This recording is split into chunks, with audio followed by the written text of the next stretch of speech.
It's day 2 and Ange and Dave's turn to host, and they're feeling pretty confident. We know it's a one-horse race, and we've got this. In the bag. Right in the bag. But after Ange's behaviour last night, they could be facing a tough crowd. Angela really set herself up last night as a queen of high standards. Her standards better be up to par tonight, unless I'm calling her out on everything. Definitely, I'm calling the high standards police. Hey. David and Angela's evening will be very glitzy, very blingy, very showy, but it'll all be a front. It'll be all fur coat and no knickers. Oh, I say.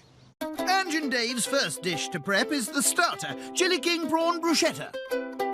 The starter is just simply... Plain. Yeah, it's plain. It's simply prawns on toast. I feel like a 4-year-old could do that. They're doing prawns on toast. How easy is that? Well, let's find out. Dave knocks up a prawn marinade with coriander, chilli, garlic and lime zest. You just grate my nerves. Oh, I see what you did there, Ange. In go rice wine vinegar, shop-bought chilli sauce, and last to the party, those ready-cooked prawns. Top class. Can you squash some more limes round it? No, I'm leaving it just like that. He never listens, does he? No, because the chef. Never, ever because chef listens. knows best. I don't know why you bother, Ange. I hope the bruschetta's homemade. Yeah. Cheery batter? What? It's got classic on the front and the finest. Yeah, it is the And finest. that's what our guests are going to get tonight. Only the finest ingredients. That's right. Even if you haven't made them yourselves, the classic cheery batter will be toasted and topped with the prawns before serving. On to the main, ribeye steak with Mediterranean vegetables in a tomato sauce, and Ange is going to extra lengths to avoid getting foreign bodies in the food. If anybody says that they find something in there, Like a hair. like a hair, they would be lying, and they would be dirty liars. Unless it's one of Dave's hairs. So they're just chopping up vegetables, shoving them in an oven, and pouring some tomato sauce on. I'm sure it's not that simple. Oh. Proper Italiana, and you can't get any better than that. I think they played it really safe with this one. You can't really go wrong unless the steak's not cooked. We're actually going to do them to order, the steaks, because we think that just adds that certain je ne sais quoi. Mon Dieu. Food's last to prep, chocolate tart. I'm a fan of chocolate, so if they pull out the chocolate tart, I'm sure that could get my vote. What's wrong with a good tart? No, I know, you like tarts, you like chocolate, you're going to love it. We realise that everybody doesn't like chocolate, but the majority of people we know does like chocolate. I hate chocolate. Oh dear! Ange adds vanilla essence and icing sugar to melted chocolate. Then whipped cream is folded in. I see a bit of elbow grease. Here, let me give you that. Big all like that. Will you get off me? Come on. The chalky mix is plopped onto a shortbread biscuit base. How's that? You happy with that? No, it's a disaster. Don't touch the pastry. Don't touch the pastry, you just have. Look what you've doing done. it. Yeah, but that's all right. We just won't serve that bit. You can have that bit. Remember, united front. Prep done, time to get dolled up. I feel like this is a very plain menu. Safe menu. Plain menu. It is so simple, I can rip them to shreds tonight. First host, Swedish-born Sophia and her English hubby Andrew want to put a whole lot of love into their meal tonight. We're going to put a whole lot of love into our food tonight. Told you. I'm all my life, and I never felt this way before. We actually balance each other out and we bring different strengths to the table. Yeah. Singing not being one of them. And I owe it all to you. So what is your strength then, Sophia? Oh, I'm super organized. I have lists for absolutely everything. Brutal military precision will make us win. This is the plan for today. Yikes. Point by point, what we need to do, Thorough. when we need to do it, who is doing it, what dish it is, You getting this, Andrew? what stage. Is it prep? Is it cook? Is it pre-cook? Okay. Oven temperature and the timing for it. Wow. And I'll just do as I'm told as usual. I think that will be best. The inspiration for the menu today is where I'm from, Sweden. And the first taste of Scandi goodness is the starter. Toast Skagen. Skagen? Skegging. Skigging? Skag. Skun. Meet our second couple. Victoria and her boyfriend of 3 years, Brian. In a relationship, I'm definitely the leader. In the relationship, he likes to think that he's the leader. Listen, it's a man's world. And that's the way it should be between a man and a woman. And can the big man skim a stone? No, he can't. But he does run a nightclub. Ryan's a bit of an arrogant person. He judges people. I do. Like, especially people coming into my club. I like them to dress nice, you know, speak well, you know, drink champagne, you know, the whole works. Back with the hosts, and Sophia is sticking to the programme by mixing creme fraiche and mayonnaise with prawns and dill, while Andrew's on quality control. It's good. Right answer. We are ahead, Andrew. The next box to tick is the main. Stuffed pork tenderloin with Hasselback potatoes and parsnip puree. Your Jewish mum's gonna love knowing that you're gonna be eating pork for dinner. But I love pork. Yeah. Sorry, Mum. Completing the group, meet Sarah and her husband from across the pond, David. I'm from Boston. I was born in Russia, and my family is Russian Jews and Armenians. And then I'm actually from the south side of Glasgow. I mean, that's the foundation of our entire plan, is to have a little bit from each bit of culture that we have. You two really aren't messing about, are you? He's a professional Muay Thai fighter. He's really, really good. Yeah. Oh, good. Yes. I like to beat anyone who's trying to beat me. Nice. He's very competitive. Yes, we've got that. In the kitchen, Sophia's spouting a snip of Swedish. Palsternacka. Palsternacka. Potatis. Potatis! Yay! Gold star! The patates are sliced ready for roasting later. The palsternacka is pureed. And it's out with the pork. When it comes to stuffing my pork, I like it stuffed right in. Do you like a parsnip to stuff your pork? Yeah, right up there, yeah. Bad luck, they're stuffing it with sun-dried tomatoes, parmesan and herbs. Then it's wrapped in Parma ham to be roasted tonight.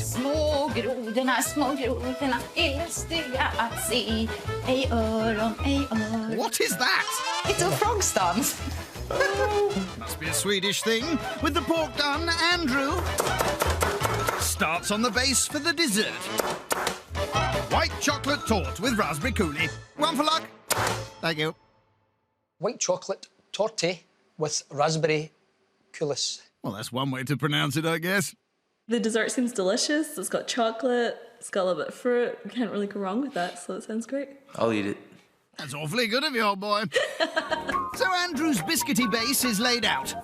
And task number 5 is melt chocolate with cream. Yeah, I love the white chocolate. So overall, for the dessert for me and yourself... Looks great. Yes. I just want to stick my face in it. Just stick to the list, Andrew. With the chocolatey filling left to set... Yes, bye-bye. That's the prep done. Looking at this menu, I would say that people are they're trying to use some fancy words to make it sound a little bit more sort of posher. And It could be well-to-do people. Nu kan festen börja. That means now we can get the party started. Yay! Sounds better in Swedish. First to the door are Sarah and David. Hi, how are you? Hey, nice to meet you. I'm Sarah. Hi, Sarah. I'm Andrew. Nice to meet you. Hello. Hi there. Hello, lovely to meet you. I'm David. Pleasure to meet you. Nice to meet you, David. I'm Sophia. Sophia, hi, I'm Sarah. Oh, and for coming. And you're not from here, are you? I'm no. Sweden? Yes. Yes, Yeah.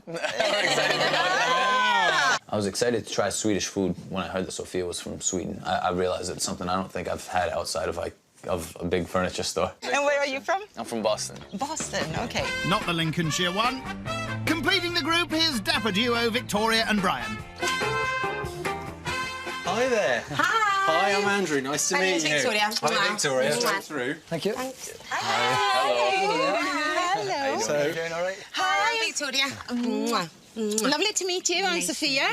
Good. You're not going to kiss. Welcome. Got him pegged as a rock star. A rock star. I know. Rock star. Possibly one that is not a rock star anymore. Cheeky. Oh. Kind of glamorous looking in contrast to my T-shirt. He's like just had an ordinary T-shirt on. I thought, dressed like that for a dinner party. You know, I didn't understand it. Maybe it's just an American thing. Yeah. Cheers, everybody. Welcome. It's the second day in Maidenhead and Slough, and Nick and Dinara are feeling confident. I don't think we're going to win. I know we're going to win. We're going to deliver something tonight that they have never tried before, and they're going to absolutely love it. I really can't think of anything colourful or like last night coming from the Soviet plot. Dinara would definitely get that whip out tonight, I reckon. That whip would be cracking like anything, wouldn't it? She'll tell Nick. This is how it's done. Nick's going to get whipped. I think it would have to be Dinara that wears the trousers. Sometimes I wear skirts. Not that funny. Well, they're kicking off their Russian-inspired menu with dessert, Petichi Maloko. Petichi Maloko. No, it's Right, Petichi Maloko. Sounds like ordering a Chinese. Sounds like ordering a Russian. Nick and Dinara? Petichi Maloko. It's a souffle-style vanilla dessert, similar to a mousse, but with a little bit more texture. First job, prepare the moulds. On the inside edges, it's got to smother them all. Don't check on me, just keep on doing stuff, you know? While Nick whips cream, Dinara heats coconut water with gelatin. But he really needs some supervision. He can't do it without me. Clearly not. I'm ready. What about you? I was born ready. I think it's overdone, no? Uh-oh. Nick? Yeah, a bit overdone? Come on, Nick. Literally perfect. Turned in a millisecond. I'm sure it'll be fine. In goes sugar, sour cream and vanilla extract. Before adding the gelatin. I think you're doing too much. Stop. You're overdoing it, Nick. No! Time to fill those moulds. What did you do wrong? No, tell me, did you put more of something? Because this is not how it was before. Can you explain? Yeah, Nick, explain yourself. Hello? Yeah. What did you do, Nick? But honestly, what do you think you've done wrong? Come on, speak up. I think I may have done the amount of cream for 3 and then the amount of sugar and other ingredients for 6. So next time, I'm gonna be the chef, okay? If you don't remember the recipe. Oh, please. Into the fridge it goes and will be decorated just before serving. On to the main, Uzbek lamb plov. What is Uzbek? That's like a what is that thing called? Sorry? Tzatziki. It's not tzatziki. I sense a stew for like a really cold, you know, Russian Moscow morning. And you've got this stew, like some scab ends off a lamb. Some imagination. Plov is about different types of science. It's physics, psychology, biology, chemistry. It's all combined together in a nice, special Uzbek pot. While Nick chops the veg, Dinara fries the lamb with onions. You want a massage, hon? No, I don't need massage. I want you to do the good job, yeah. Next, time to mix the spices. More. Fantastic. Good job, Dinara. In go barberries. Mix it. This is my magic. What have you done it already? No, is that enough? But why did you do it? No, just one. Why did you mix my herbs? So I can imagine Nick and Dinara in the kitchen now. Maybe there's a bit of a Cold War going on there. Oh, honestly, don't stress me out. It's not that easy cooking. You see James Oliver like dancing and, you know, doing boom, oof. It's not that easy, is it? What, the cooking or the dancing? Next in, 6 whole heads of garlic, wowzers, along with the rest of the veg, and it's left to simmer. Rice will be added just before serving. On to the starter. Scallops with red caviar, samphire, quail's egg, and a shot of fish bouillon. That sounds lovely. Sounds expensive. A bullion's like the shape of a gold bullion. What's it good? And then what? Just what? Fish in the plate? You cannot eat gold, but you can eat fish. You certainly can. For the bouillon, Dinara heats the fish with onions, stock and turmeric. Gonna smash it. With the broth simmering, Nick's cracking on with the quail's eggs. Be very careful, honestly, Nick. It's like 10 minutes per egg. How long? I think you're a bit stressing out, so let me calm you down with my favorite device. Keep looking. Yeah. Within minute shells out. Stress-free. Stress-free, my darling. I like how you're de-stressing me with one hand and supervising me with the other. It's very So impressive. it's not very distressing. It's wonderful. That de-stressing seems to be doing the trick. This is a fine dining experience. No, please I don't can't do with it. your hands in there. No, maybe not. Please, honestly, Yeah. it's a very delicate job, and you'll mess it up. We don't have any second chances in life. Many cooks spoil the quail's eggs. That's how the saying goes. Must be an Uzbeki thing. With the eggs safely in the fridge, there's only time for a quick wash. And a change before the arrival of their first guests. It's day 2 and we've moved to the heart of the Black Country, Wolverhampton, where carpenter Jamie and wife Alison seem ready for anything. Last night the food was really good. We're going to have to be on top of our game tonight to pull it off. Yeah, I think on the whole it was a good evening. Yeah, we were pleased. Really, really lovely couples. I think everyone had a balance of conversation around the table. Helen and Sean are not what we would have normally. But what a colourful couple that What they a were colourful- to add to the table. Our menu is all about traditional food with a twist. Yes. First out of the trap, the starter, salmon with leek and bacon and homemade bread rolls. Yes, fish to start. Get in. Yeah, but you're not that keen on salmon. No. Oh well, win some, lose some. On to the battle of the bread as Jamie mixes flour, olive oil, water and salt. But Jay, remember, Rose's bread was great last night. You want this to be just as good, don't you? It will. Then, with the dexterity of a surgeon, Jamie removes the skin from the salmon before mixing sugar, salt and brandy, which is spread over the salmon to cure. There's no sea anywhere near us. No, but you can still get fresh seafood, Yeah. If Rosie and Darren ask if it's locally sourced salmon, I'm just going to say you've got no chance. We're in Wolverhampton. You know, the sea's literally 80 miles that way. So locally sourced from the supermarket. And then served with leek and bacon dressing. Yes, bacon is odd. I wouldn't say odd. We like salmon. You like leeks and bacon. OK, it's going on there, isn't it? Yeah. Fair enough. Leeks are finely chopped and bacon popped under the grill for the dressing. You put the grill on? Yeah. I'm just checking. Well, you wouldn't normally put salmon, leek and bacon together either, would you? Think about Rose's buns. I will. How good they were. They'll bake the rolls prior to serving. On to the dessert, chocolate mousse with an orange and cardamom biscuit. Mousse you can make quite easily, can't you, with a Well, cream and... Yeah, the chocolate mousse, if light and fluffy, with raspberries, is fabulous, isn't it? Alison separates eggs. Shop bought, I'm afraid, Darren and Rosie. What's the betting of what colour trousers Sean's going to wear tonight? I think red. Yeah, I think he's going to wear red as Do you well. reckon? Do you have a bet? I'll bet red as well. Have another go. Lime green. Red? It's a pint. A pint, yeah. OK. Get back to the mousse, Alison. Egg yolks are poured into chocolate before the whites are folded in, and then everything is poured into ramekins. Finally, the main. Chicken breast wrapped in Parma ham with potatoes and greens. Yeah, dull. Bit harsh? Yeah, chicken breast and Parma ham, very tasty. The chicken could turn out very dry. The average. The Parma ham, the clue's in the name. It's hardly local. Lest you live in Italy. Now, the Godfather you do look like. Not saying how the potatoes are cooked, not saying what greens they are. Is it green beans? Is it sliced Peas. cabbages? So we're doing potatoes 2 ways, mashed potatoes and also a little roast potato. Little roast potatoes? They don't sound too difficult. What are you doing? You're supposed to Trying be to a get them- carpenter, can't you chop up properly?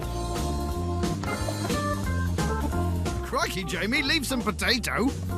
Fingers. Your carpentry skills are coming into play now. Look. Oh, are they? Yeah, they are. You specialise in doll's house furniture, they're tiny. It doesn't say what sauce it's going to come with. Oof, not another dry one. Yeah. You've always got Alison's gravy to help it down, which she'll make when the chicken's cooked. What are you doing? You gotta get these French beans on. Just, you know... You didn't even score anyway, did you? What was the Scored you, point didn't in I? that? Scored you. Come on. 1-0 to Alison, I think. I hope they like our French beans. Oh, they should do. Do you think we've got enough, Jay? I've got these. Should be enough beans for maybe one each. Just mix them all together, won't it?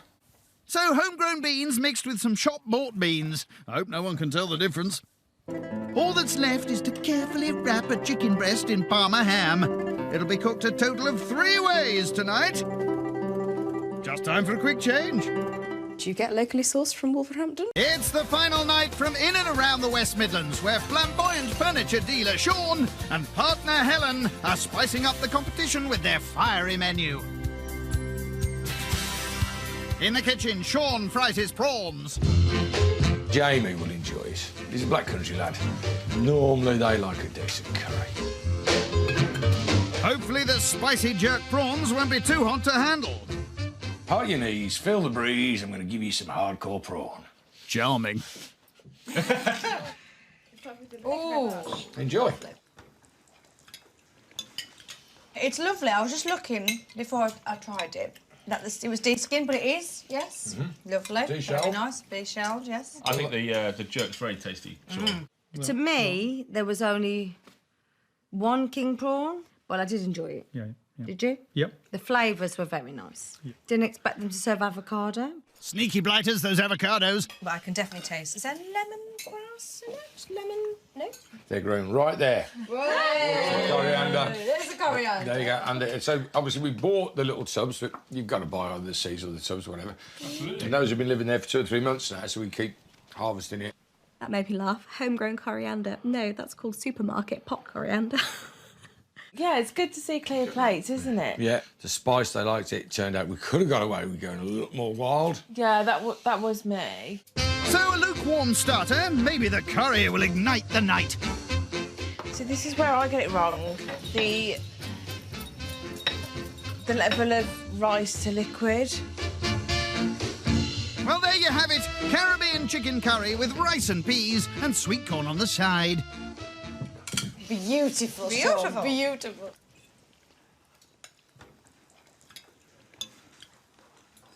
It was a good curry. Very good curry. Perfect spicing. Very flavourful. There's a lot of garlic in there. Good girl. Hey. I like the main. The main was interesting. The curry was flavourful. Very flavourful. The rice was interesting. Hopefully interesting good. We wanted to know how you two actually met. But not as interesting as this, apparently. Alison, how did you two meet? Well, I was 20 and you was 28. And we were regularly going out to our local pub and I was with my friends. The hell is she doing? Who's she talking to? Before a bank holiday at this one point, we was out and I was It's a bit like cooking rice, this story, let me tell you. You know, it was a bit like pulling teeth on it, to be fair. Well, that's fine. I said, it's not that bad, that Jamie.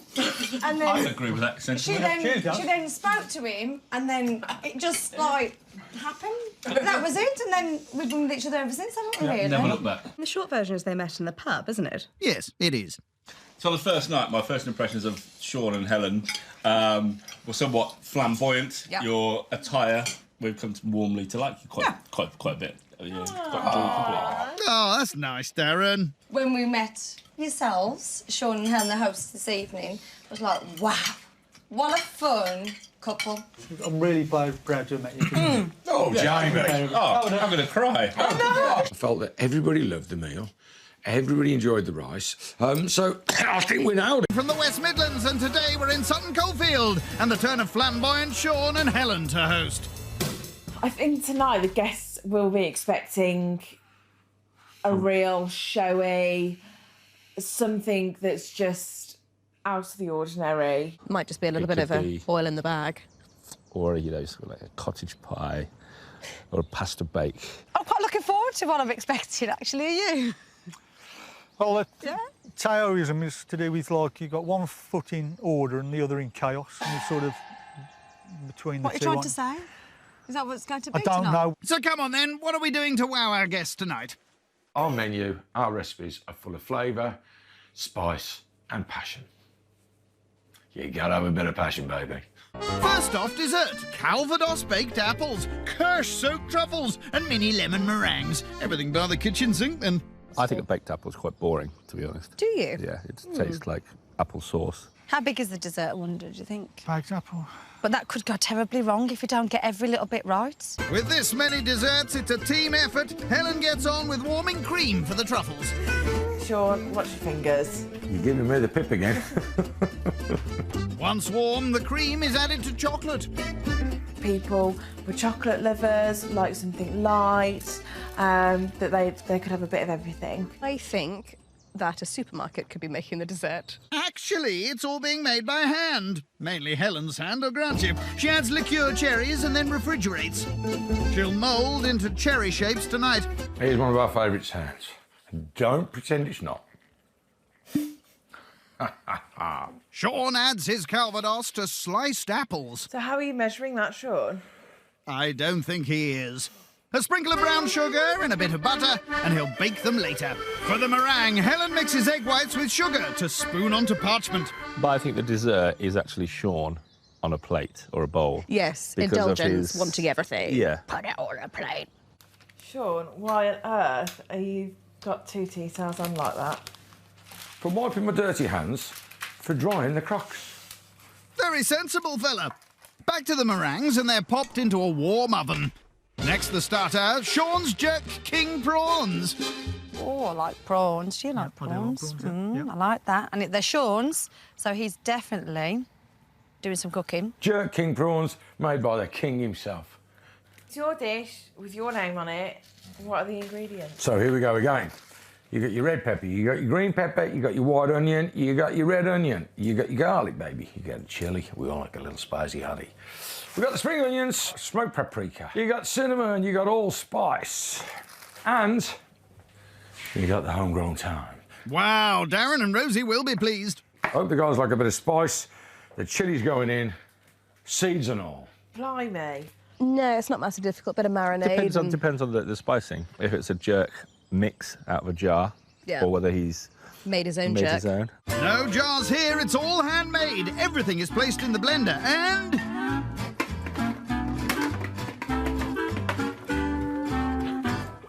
Come on, Sean! Look. Okay.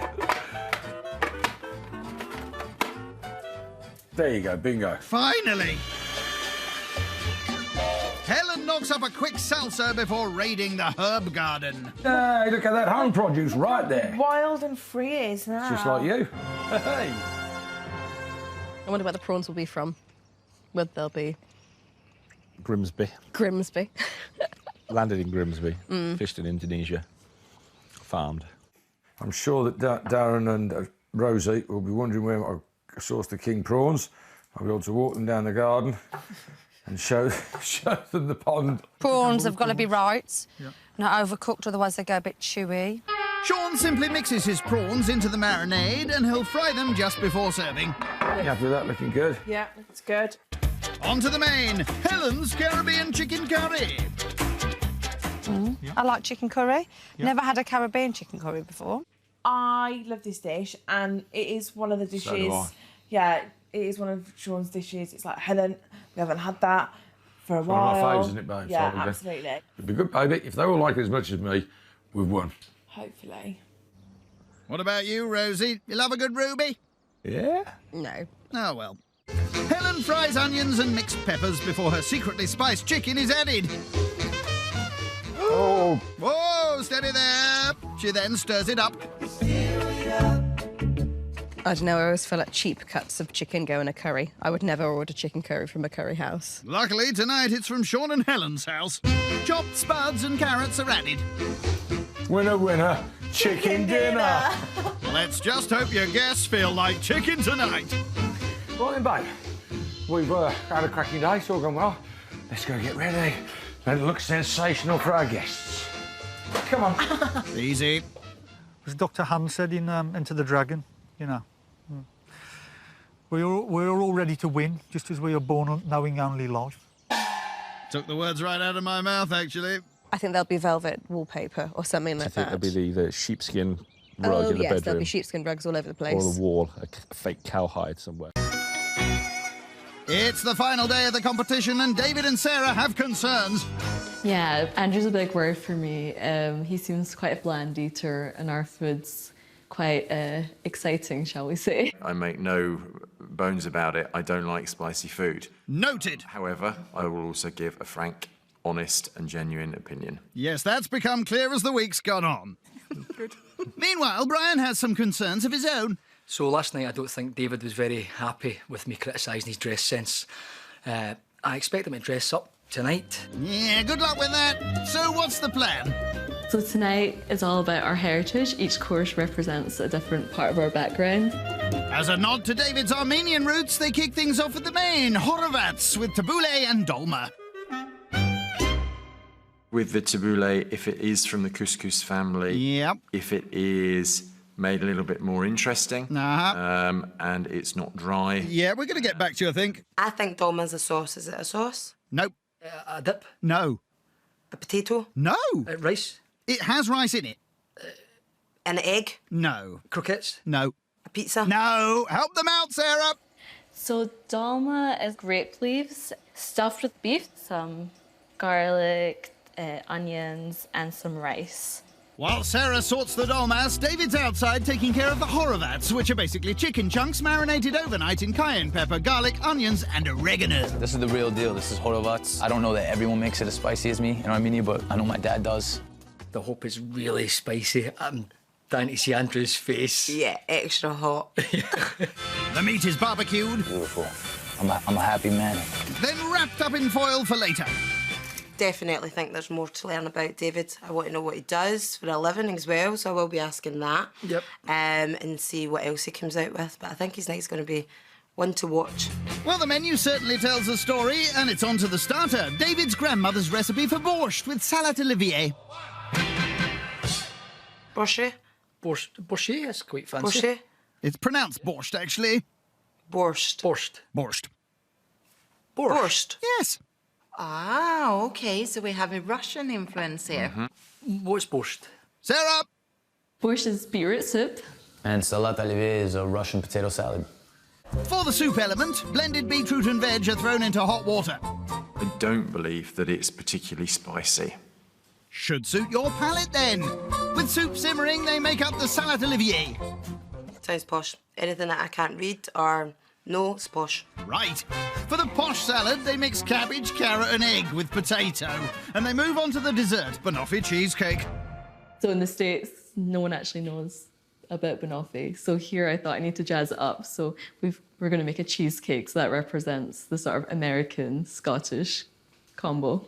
I love banoffee cheesecake. I've never had it, but I think I love it. There's a course on there for me. Yee-haw. Yee-haw. For the banoffee flavouring, David starts slicing bananas. Very, very slowly. Note to self, never ask this guy for a smoothie.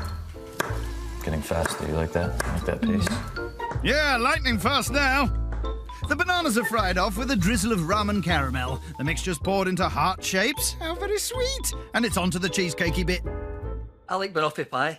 She likes cheesecake, so the mix could be very interesting. Might be a little bit sort of lighter and fresher maybe than a banoffee pie. That's good. The unlicked mixture is spooned out. It's finished off with a drizzle of toffee, and that's the prep done. I don't think this looks like a winning menu at all. No? Why is that? Because I don't have a clue what's on it. Looking good? Uh-oh. T-shirt alert. Brian's not going to like that. First in are Andrew and Sophia. Oh my God, it's like Buckingham Palace. Wow. Here you come, just in here. Hi, nice to see you. To another great finally. Cheers. Here are Brian and Victoria. Hello, guys. Hi. Pleasure to have you. Look wonderful. Thank you for having us. Looking good. After the advice I've been giving David on his dress sense, and then we turn up and I feel as though he's even more casual tonight and it's in his own party. I have a gift for you. All right. Oh, is this your suit from yesterday? Gift from Brian was perfect. Thank you very much. I appreciate it. Very fitting from our previous conversations. I'm excited to show him how I look in it later. Very happy to have everybody here. Thank you. It's the second day of the competition in South Yorkshire and the turn of Cockney couple Lee and Dawn to host. But some of the guests have still got a strange ringing in their ears. My absolute favourite part of last night was when Kate told Dawn to shut it and eat her pud. I thought that was absolutely class. I'm hoping Dawn will be a bit less chatty tonight on her night, because she has got the pressure of hosting, but we shall see. We shall see. I need to know when to be quiet. I have no filter. I don't know when to be quiet. No off switch, is there? No. Indeed. And what's everyone expecting tonight? I'm expecting beige food tonight. No fine dining from Lee and Dawn. Definitely not. We want our night to be loving, good food and cooked from the heart. Lee and Dawn begin the day by making their dessert. Chocolate cookie cheesecake with cream. It's another cheesecake, the... Battle of the cheesecakes. Dawn does boss me round in the kitchen. But... Everywhere. Yeah, not just the kitchen. Let's not go there. They begin by making their biscuit base. Come on, give it some welly. Come on, Lee, give it some welly. Dawn gives them a ruddy good shake, and in goes melted butter to make the biscuit base. Making me cheesecake in these, so feel the love. How much love are you going to stick in it, though? I'm going to put a whole lot of love in that. Cheesecake base lovingly pressed, it's in to chill. That's very similar to our cheesecake. Yeah. But it won't be better than our cheesecake. Oh, of course it won't. Onto the filling, and double cream is whisked until stiff. You know what I'm going to do? You ain't gonna... Oh, what not you're going to do? Yeah, so do I. The old bowl over the head test. This never goes wrong. Ah, yes! Yes, at last! I've been waiting for that for years. Don't tell the guests that. In goes the cream cheese. 2 spoonfuls of that. 2 vanillas, please, Lee. Now you need to do the cookies, crumble them in. Come on, crumble them up, mate. Got to be perfect. You tell him, Dawn. If I put them in and then you flatten them down. They look amazing, I love it. Look awesome. Dessert's done, it's on with the starter. Homemade tomato soup with a French stick. Nice. It's traditional. Oh, my God. With French stick. Well, she'll be getting some stick for that, because I want to know that that's homemade. We were going to buy French stick, Yeah. but we've decided to up the game And just make and make our own bread rolls. Very wise. Let the kneading commence. What's that all over your face, Lee? Lovely flour all over. Ah, Dawn. Lovingly rolled, they're in to bake. Soup time. The reason why we do this tomato soup is because it was the starter on our wedding day. I've never had homemade tomato soup. No. I've had tinned tomato soup. Dawn adds roasted tomatoes to fresh mixed veg. Right, do you want to put that stock in there? Oh, hello. Yes. Go on. Put that stock in there. Slowly. Blimey. She's so bossy that I have to use the whip just to crack it so I can get my own back. Dawn cracks on with the soup with a squirt or 2 of tomato puree. So you've got to give it a stir. I'm going to stick that whip up your... Thank you, Dawn. So now that's done, I need you to put it in the blender. Put it in the blender. Do it. Put it in the blender. And normal services resume. Knowing what's good for him, Lee blends and sieves. Don't mean to blow my own trumpet, but I'm really good at this. Even if Lee is doing all the work. Soup sieved, Dawn checks her baps. Smells lovely. Smells awesome. Finally, it's on to the main. Pork loin with apple sauce, cheese and gravy. It's just a roast dinner with a bit of cheese on, isn't it? That's different, isn't That it? sounds a bit weird. It works. Yeah, it does. It works, because it's like a sweet and sour. Loin's out. The reason why we've gone with that, because that was the first meal that you ever cooked me when we got together, wasn't it? A quick season. Obviously, it won his heart. He asked me to marry him 3 months later, so... Easily cheesed. I mean pleased. I'd literally never heard of cheese and pork together. You, me and the rest of mankind. The couple will combine their cheesy chops with applesauce this evening. Can't wait. Winning night. Team drop. Team chop. I think we can expect tonight to be a lot of fun. Or if anyone can get a word in edgeways, it'll be fine. I just think there'll be crackers tonight. Yeah. It's the first night of our couples competition from in and around the West Midlands.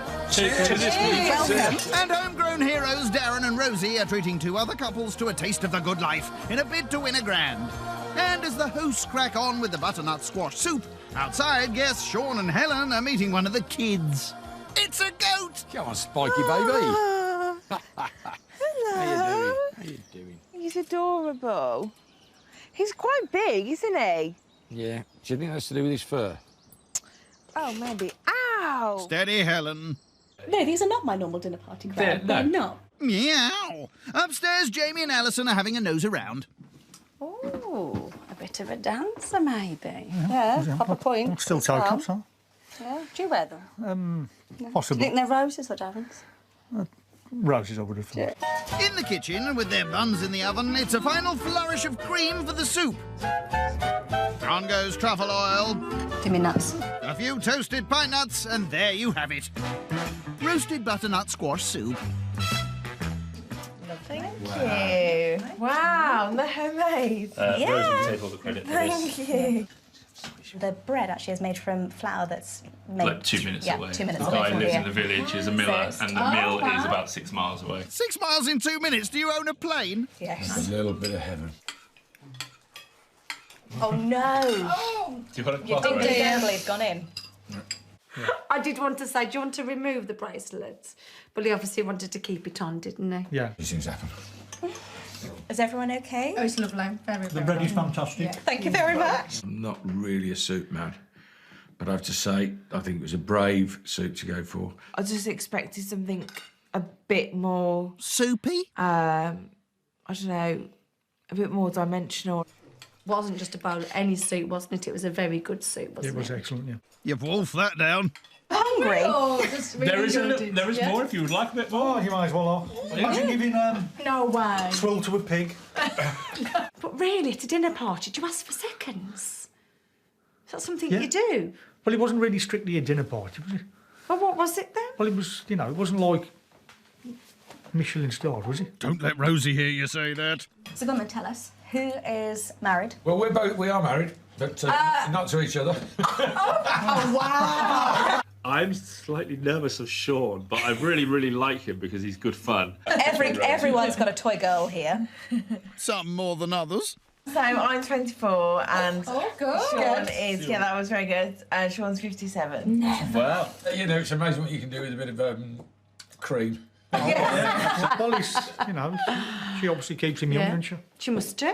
Now you just, like, edge her on 60.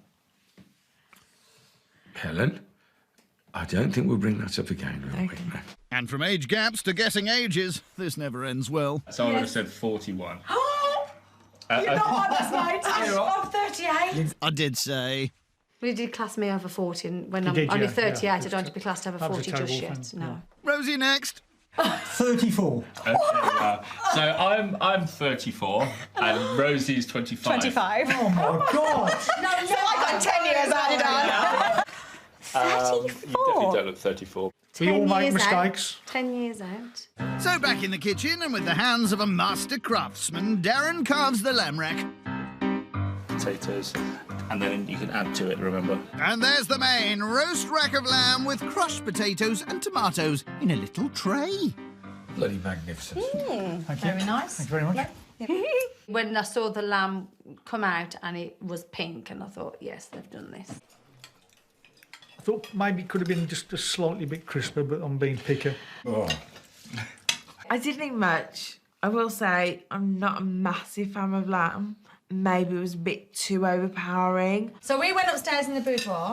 One thing that caught my eye was the ballet shoes. I'm a ballet teacher, so I Well, have... obviously you did ballet yourself before. You can see she's got the air about her to do something like that. Now you know what I'm about. I'm a carpenter. Okay. So your name of brilliant. your cottage, Join us. I did actually mention your front gate. yeah. I'm a general builder Oh, as yeah. well. So, right, good deal. yeah, I started off working life as a painter and decorator. Yeah, Work yeah. changed before the recession. Yeah. Started doing some general labouring, and now I'm a contracts manager for a local builder. Oh, right. But I'm very hands-on. No, I No, he didn't think doesn't that know. Darren looked No. like a builder at all. No, I was quite I thought surprised. he was a Went to find out musician or his brother. something. I started out life as a hairdresser. Never. And never has the... I used to have lovely curly hair until suddenly Oh, yeah, just it was waved literally goodbye. like- Currently now, I refurb bars, restaurants and hotels. Helen has always considered me since she fell in love Don't you with think me it looks a bit like as James Bond. Daniel And, Craig? Yeah, I can't say that I do. No, I can't. But imagine What's the me. man, the one with the cat? The man with the cat? Was it Daniel Craig as James Bond? That's not... Doesn't look right, does it? No. So when it takes you off guard and then you turn around and you're like, Oh, it's like, oh, James Bond. Seriously? It's the first night in and around Glasgow where Andrew and Sophia are putting on a Swedish-themed evening. Cheers. In their bid to impress 2 other couples and win a grand. While the guests take a seat, Andrew's taking orders in the kitchen. Is that okay there? The other way, turn it around so it's pointing outwards. What, lying down? What, that, like yes, that? Perfect. That's it. Glad that's sorted. Buttered bread is fried off, it's topped with the prawn mixture and finished with a spoonful of roe. That is perfect. And toast Skagen is ready for the table. Thank you very much. Beautiful. So this is the toast Skagen. How do you say it? Skagen? Skagen. Skagen. Skagen. Skagen. Yes. I don't know if it's Skagen or Skagen, but I'm starving. Tuck in, I would. When I heard toast Skagen. Skagen. Skagen. Skagen. Skagen. Skagen. When I heard toast... Skagen. When I heard toast, to me, it just didn't seem like it would be the most appetizing thing. But then that heated up bread with everything on top of it, love that. You think, guys? I think it's great. I love every bit of it. And I Right. tell you what, it's one of the poshest starters I've ever had. I love the toast, but the red stuff, whatever that was, it was absolutely rank. I'm not going to lie. I did not like that. It was caviar. Back at the table and they're discussing relationship dynamics.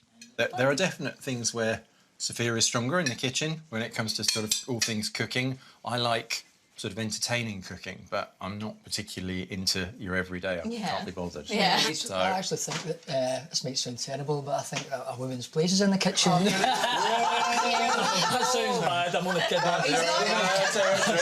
He's not even kidding on. Oh, wow. Didn't expect that at the start of the first night. I think he was kind of saying that in tongue-in-cheek. I don't think he really means that. I think he means it. Yeah. I think he means it, yeah. Okay. Brian, let me get this straight. So who do you think is the boss in your relationship?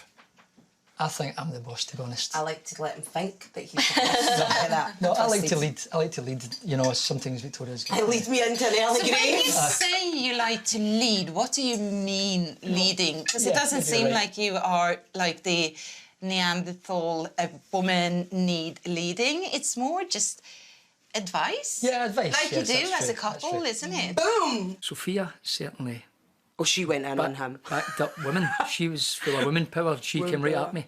Sometimes there's, when Sophia will make a statement, she will not actually realise how pointed that can be. And I think the word she called me was it Neanderthal or something? Don't want to say that you're a Neanderthal. Actually says right up there, you're a Neanderthal. But no, well, okay. I said some. Oh yes. Yes. Oh no, I did actually. Yes, you did. With the starter done, the meat goes in to cook and the puree is warmed through. How is it? That's nice. Out comes the pork. Help me check here, please. Yeah. That's a tiny bit pink. Whack it in a couple of 5 minutes again. And back in the oven we go for a tad more cooking. Just don't overdo it. If the main goes as well as the starter. I really do think we're in for a winner. The fully cooked meat is portioned out. The parsnip puree is spooned. Love a good spoon. Who doesn't? And here it is, stuffed pork tenderloin with Hasselback potatoes. Oh, wow. Thank you. Can we dig in, yeah? Yes. So David and Sarah, how are you finding your main course? It's delicious. The stuffing for the pork is really nice. A fairly average main, I would say. Oh. And just the pork was just a little bit dry for me. Didn't say that at the table. I didn't like the sauces, and I thought the meat was quite dry. I wasn't happy with the pork. It was overcooked. So, Brian, what do you do for a living? I own a nightclub. Cool. So that's the music side. I supply naked butlers. Right, yes. So it's, and I supply ring girls for the boxing. Cool. Oh. Yes, were you a naked butler yourself at one point? Yes, I was. I never thought I'd hear a person say that. It's like a sentence I never thought I'd hear in real life, you know what I mean? I knew he wasn't just like straight up raw dog porn star, but a naked butler, yeah, that works. I don't want to see your moves. Oh, I do. Don't encourage him. Okay, here we go then, here we go. You don't need to convince me. It has to be twice. First you would straddle her, all right? floor. And they're like- All right, and then... This is happening in your house, Andrew. And slowly at each button.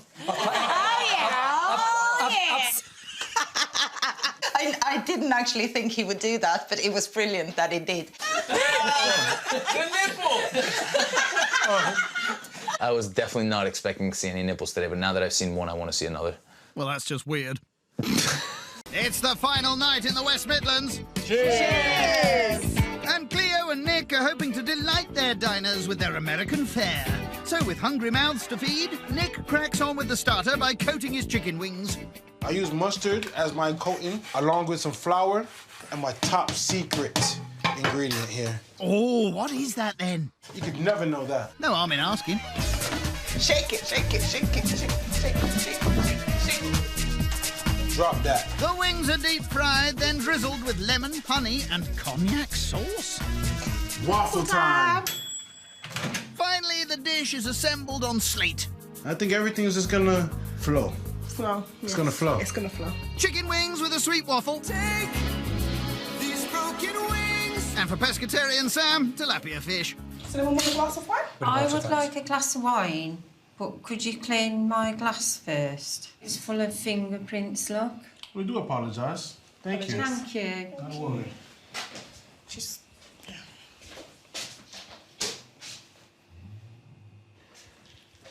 There you go, my lovely. Thank you. Happy with that, Ange? No. Could you just swill it out in the sink, please? Not a problem. Thank you. 1 second, guys. I'll be right back. Yes, fine. Okay. Perfect. Is that better? Oh, that's lovely, Cleo. Can I just use this to dry it with? I think she probably put it there like that because it was me and she knows how particular I am. Because when I looked at the other glasses on the table, they look fine. I don't know if the intentions were to dampen the room or dampen the mood or get under anyone's skin. It got under mine. I'm tucking, guys? It's very nice. Okay. Very nice. Very subtle flavour, that one is. Yes. That is too spicy for me, Nick, so I'm going to leave that one.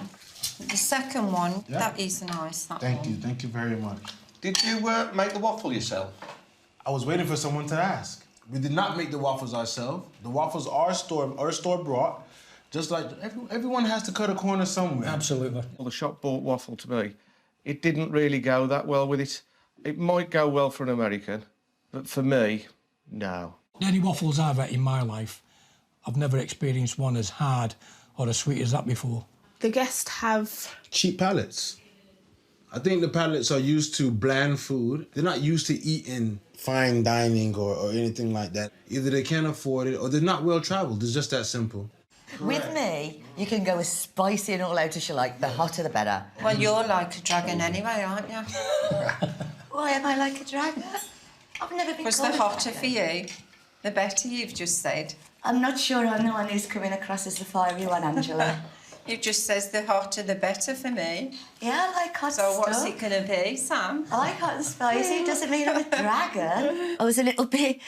Are you talking about yourself or me? Because I didn't really get that. Am I coming across like a dragon to anybody else? No. You're very bubbly, Sam. Very bubbly. Thank you. It's not very nice sitting there watching somebody calling your wife a dragon. That's my job. You could get away with it, Carl. Day 2 in Peterborough and Cambridge, and Alex and Georgie are hoping to make Mummy proud. Cheers! While the guests take a seat, the salad comes out. Lovely, just a nice little sprinkle. Making our own dressing here, not something that was done for yesterday's starter. Oh! A quick drizzle. Drizzly, drizzly, drizz. And it's out with the tians. Well, they're rings, really. And they're carefully removed. I think we're all right. Thank you, Mum.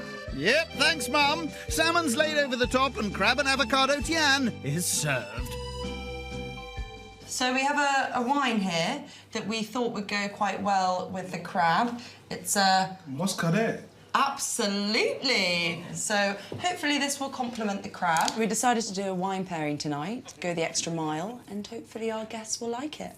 Schmoozy, schmoozy. When you have a dinner party at yours, I think it's best to pair in wine, so I think that was good. So, is anyone a little bit iffy with crab? I'm not overly keen on fishy fish. This is very fishy fish, so honestly, you are amazing for even attempting it. I completely understand that. It's just not to my taste. I love seafood, any kind of fish. Yeah. Crab's probably my least favourite, but yeah, it's nice. I think the smoked salmon was overpowering all of the other flavours there, and there wasn't enough avocado. The starter, for my personal taste, was a bit too fishy. I like fish. I think it was better than last night's starter, definitely. So, where did you get this recipe from? All these recipes this evening have been taken from my mother.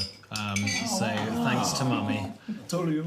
Yeah, you did say. Please share. I label you as Mummy Boy. I'm not too surprised. I am the youngest of 3 boys, so always been a bit of a mummy's boy. When Alex said all the recipes tonight were from his mum, I thought that was really cute. It was cute, but then in the back of my head, I'm always thinking, right, how much part has she played in this? Just the recipes, really.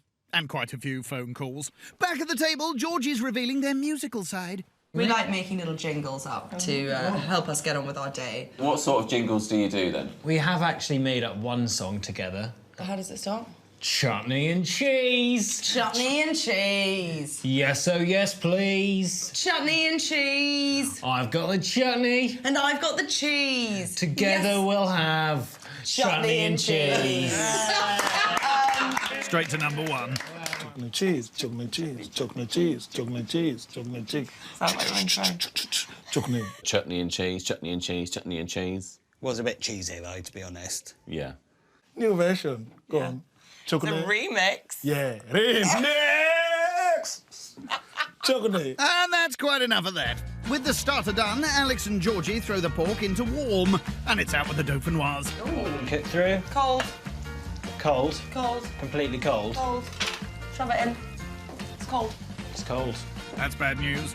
That's bad news. It needs a bit longer. Needs a little bit longer. Stop repeating everything, Alex. So it's back in with the spuds and out with the pork. Hey! It's sliced. God, I'm getting sweat on. You're doing a bloody good job. Laid over a splodge of creamy spinach and joined by the now warm dauphinoise. And stuffed pork tenderloin is ready for the table. Oh, lovely. Fabulous, thank you. Thank you very much. More than welcome. The stuffing is amazing. You're into the stuffing? Oh! I have to be honest, I've never been a fan of pork, but with this, you've turned me around. Oh my God, Paul. I have always liked pork. We know. But I've been living without pork for years when I've been with you. So hopefully tonight means that we can have more pork. We always live a bit more pork, don't we? I didn't think the whole dish worked all together. I kind of agree with you. I think even the presentation, just seeing that, I didn't like it, yeah. Has everyone enjoyed their food? Yes, very much. Clean plate again for me. Yes. Good to hear. I know of one person who'd be very keen to hear your reviews, so might just give Mummy a quick call. I'll just give Mummy a quick call. What's your mum's name again? Kazzy. Excellent. Kazzy K. Hello? Hello. I'm just ringing to say hi. I'm here with everyone at the dinner table. Say hi, everyone. Hi, Kazzy K. Hi, Kazzy K. I was really surprised that Alex started calling his mum in the middle of a dinner party. In fact, I thought it was a little bit of a cringe. I was not surprised at all. Neither was I, really. Well, I'm pleased to say the pork turned out all right in the end. Well, for one couple it did. What a relief. I know. You are sweet to ring. I really appreciate it. I've been sweating all afternoon. Oh! To me, that added to the night.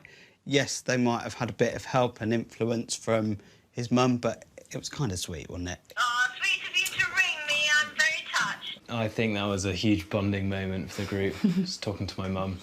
Well, yeah. Got to know a bit of my background It and where I'm reveals from. a lot more about you, doesn't it? Exactly. Actually talking to your mum at a dinner party. You know, you might as well invite them round for tea and crumpets. Oh, I love you, Mum. Love you. Love you, bye. There's been a lot of fun and laughter around the table. So long as the dessert goes to plan, then I think we're in with a chance for the win. Bish, bash, bosh. Give For us the the dosh. dosh. For the dosh. For the dosh. For the dosh. For the doshies. Oh. And I'm thinking Victoria's a ring girl, and that's maybe how they met. Do you Possibly. So, how's your week been? Different. Great chat. There wasn't too much conversation with the butlers. One was offered crisps, but there was a danger of turning around that one may have been offered nuts. Moving swiftly on, it's Brian's big moment. This is an absolute nightmare. It's ready, I think.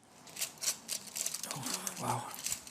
Right, and when they come in, you know, don't say, is the bread okay? Let them decide, you know, they might get away with it, nobody might say anything. Okay, Yeah, you might. Here it is, lentil soup with homemade, rolls.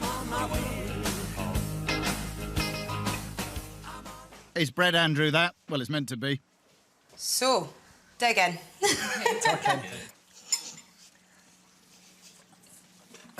Warm buns. Oh, yes. There's been a few of those this evening, yeah. What does everybody think of the soup then? So I'm going to be honest. I personally hate lentils. So you don't want seconds? So absolutely, I'll pass on seconds. And for me, the bread, it's a little bit undercooked. It was probably the worst bread roll I had in my whole life. Still, at least you had the soup. It was a little bit of water with some orange stuffing and some leeks. Oh. It didn't compete with last night's starter. It was basically just sort of vegetables in warm water. Back with the group, and they're discussing the photos they found earlier. At the weekend, I work as a ring girl / hostess in nightclubs as well. Oh. So is that how you guys met? Yeah. Yes, it is. It's a funny story. And Victoria had swapped social medias. So during the week, I'm flicking through my social media and I see that Victoria is playing... Oh, God, I remember this. Victoria is playing Twister with her friends. So I thought, I'm going to chance my arm here. And I wrote to her and I says, do you want to go over to mine to play Naked Twister? I was playing hard to get, though, guys. I think Naked Twister is a pretty romantic first date, you know? I would definitely disagree. Naked Twister's not it's not romantic first date. Well, it was a real romantic moment for us, but I don't know about round the table. Tell us your best pickup lines then. How much does a polar bear weigh? I have no idea. Enough to break the ice, darling. That line working for you, Andrew? I think it went down like a polar bear falling through the ice. That'll be a no, then. I think we just might have made it with the starter. Just got away with it. Not sure you did, actually. So our main, we're in for a chance, definitely. After oven baking the Moroccan main, how is it? I think the meatballs are a little bit overcooked, shall we say. Fingers crossed for a moist couscous, then. That's as dry as a bone as well. This is going well. Speechless, I don't know what to say. You're speechless. The table will be speechless. Maybe it'll taste better than it looks. Well, here it is, Moroccan meatballs and couscous. You might want a bit of yoghurt with it. Thank you.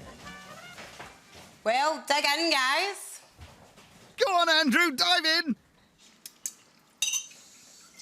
So what does everyone think?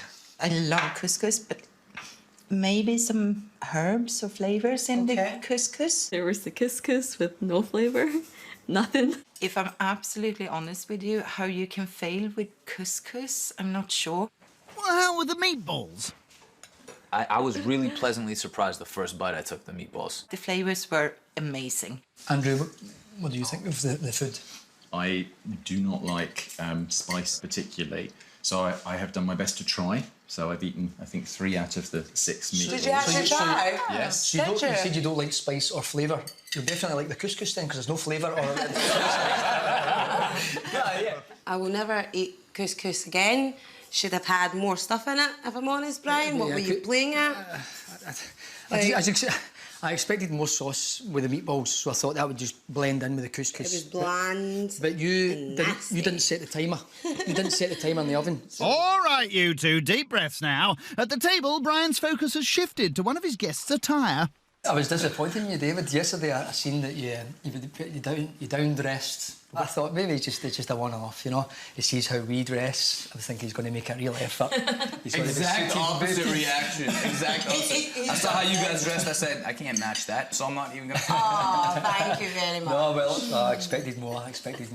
When the subject of how David was dressed came up, I felt a bit awkward. To me, being a man isn't about looking good. You know, when someone sits there and starts criticizing my clothes, man, that's something my little sisters do. With the club, I used to, when people were wanting to go into the club, I would sort of, you know, judge them a little bit on how they dressed. You know, if they didn't dress well, they weren't going to spend a lot of money in the club, so we don't want to let a certain clientele in. Cool. I probably wouldn't go to your club, bro.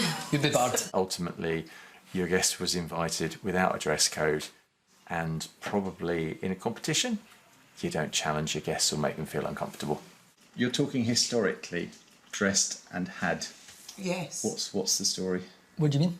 You talked about your club. With the club, I'm in the middle of selling the club just now. Not enough clientele? Touché! Yeah, conversation was great over the main course. It was getting a lot more heated and interesting, and A little bit of insults getting lobbed back and forth. That's nice. Glad you're having fun. David and Brian, it's feistiness. He just does. He's set in his own ways. Brian's set in his, but he understands Brian's views, and Brian doesn't understand anyone's views but his own. So. It's night one in Bournemouth. Where hosts Karen and Lindsay are hoping to wow their guests in a bid to bag a grand. While our hosts plate up the parfait, That looks unctuous, Lindsay. Elaine and David have a little snoop. Oh, some photos. Wedding. It's a wedding. Wedding. Another wedding. Wedding.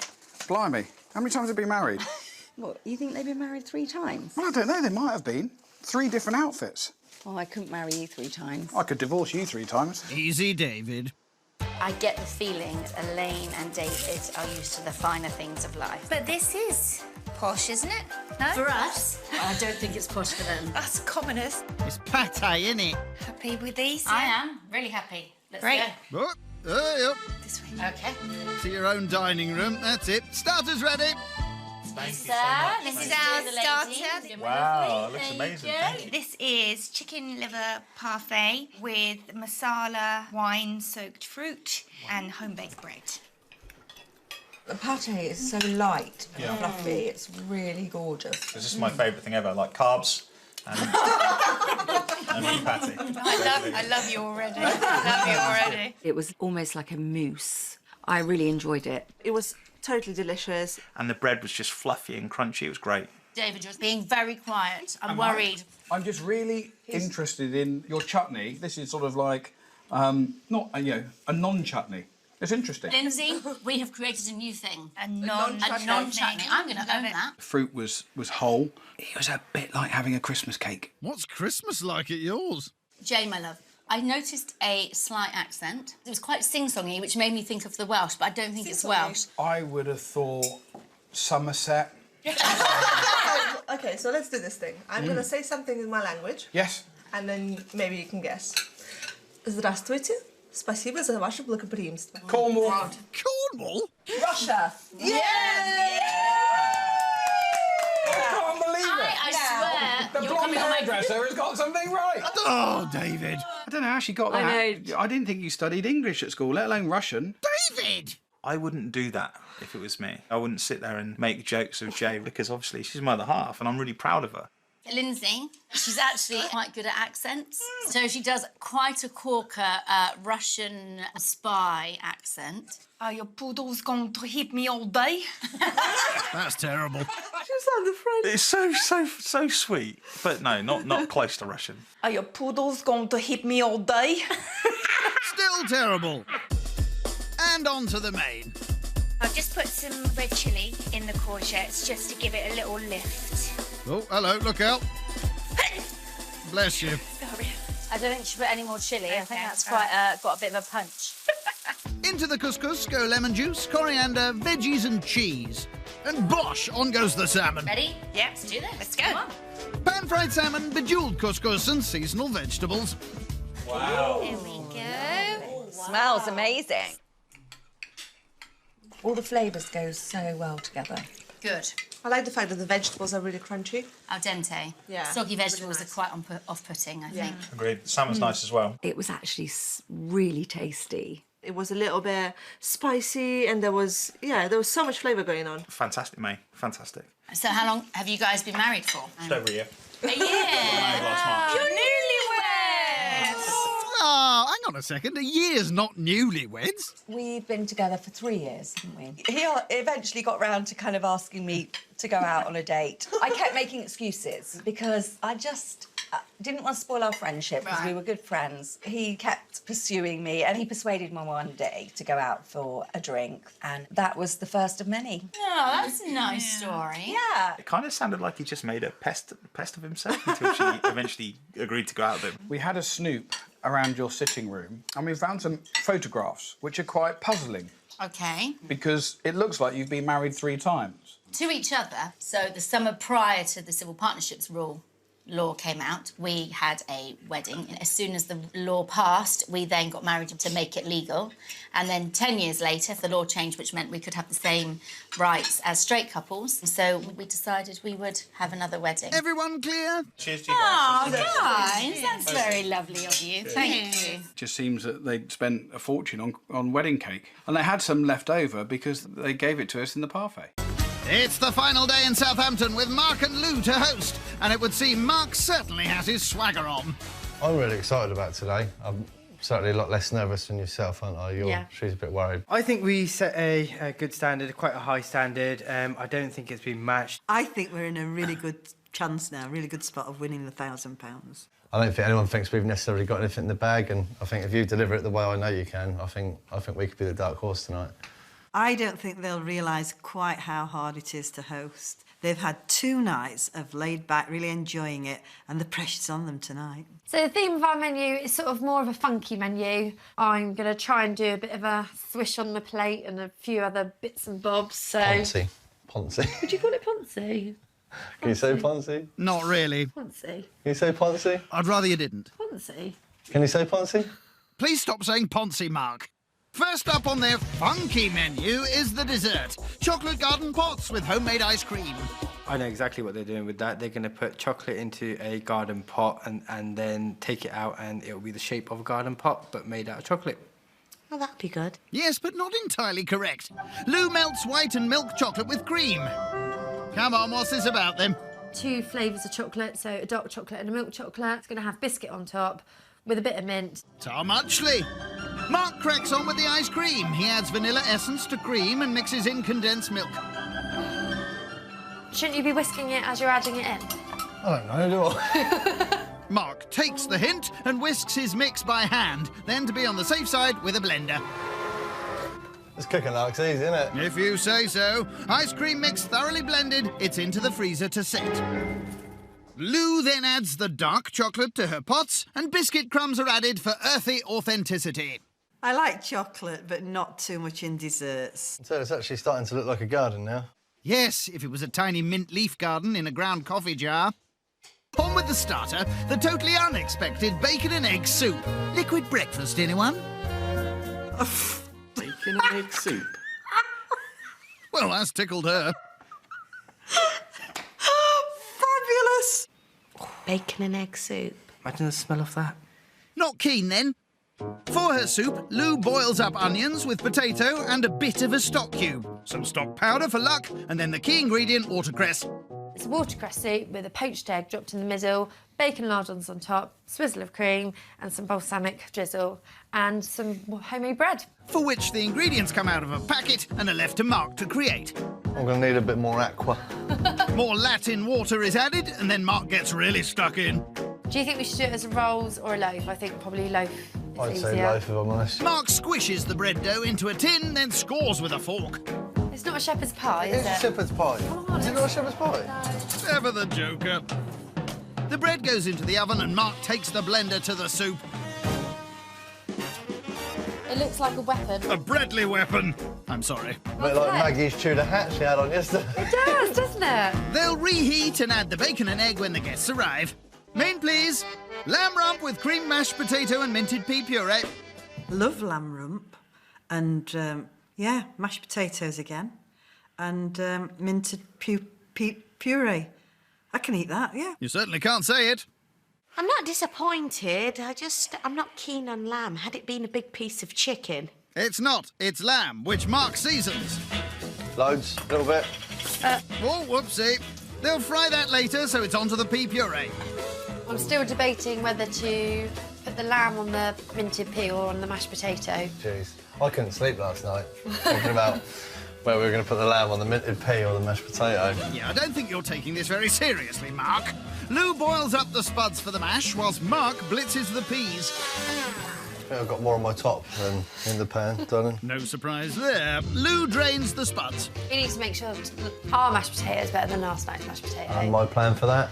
Is keep mashing. Get you to cook them. In go milk and cream.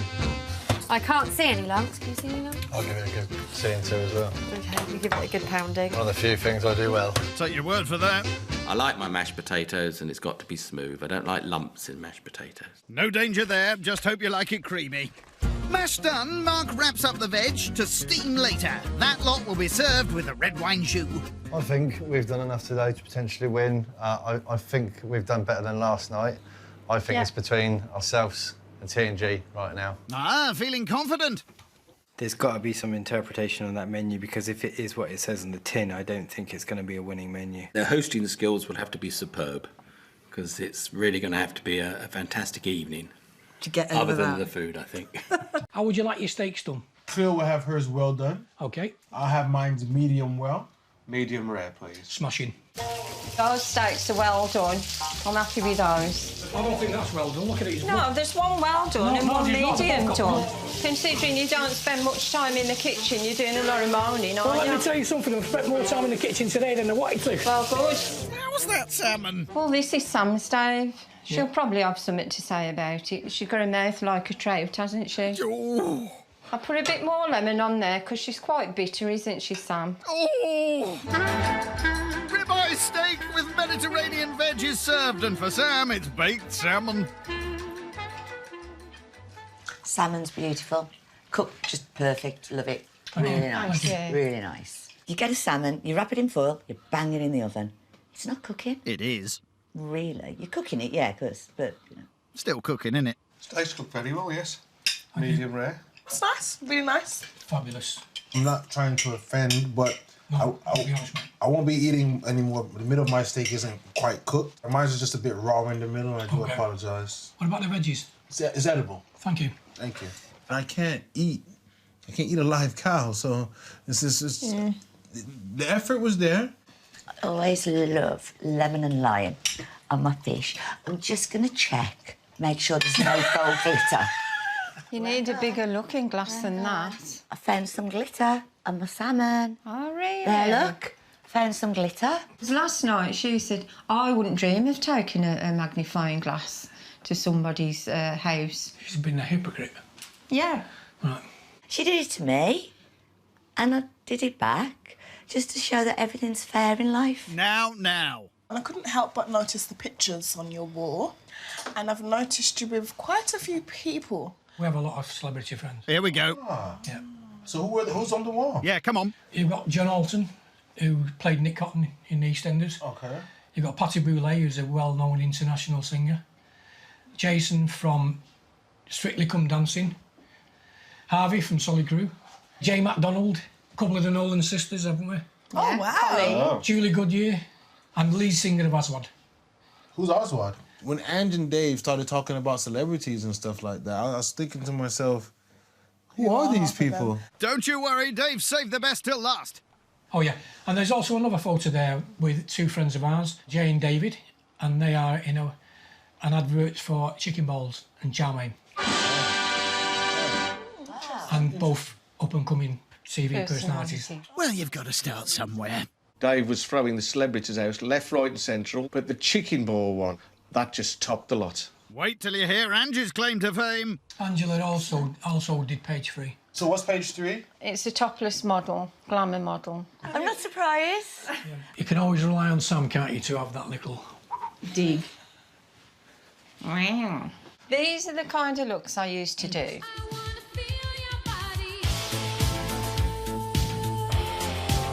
Angie has been banging on about how classy and sophisticated she is all week, and then she reveals to us today that she used to reveal herself to page 3. Very classy. OK, guys, if you'd like to join us outside, we've got a little surprise for you. Oh, wow. Okay. This song is very personal to Angela and myself. It speaks a lot about us. As a couple? As a couple, yeah. And the song's called Let It Be Me. Yeah, that's better. There you go. Take it away, guys. I bless the day I found you. It really took some guts for Dave and Ange to do that, and I thought they did it really well, in fairness to them. Each time we meet, love, I'll find complete love. I heard some of those notes that Ange was trying to hit, and It was wasn't a bit working off for key. me. It was off key. But hey, They had fun.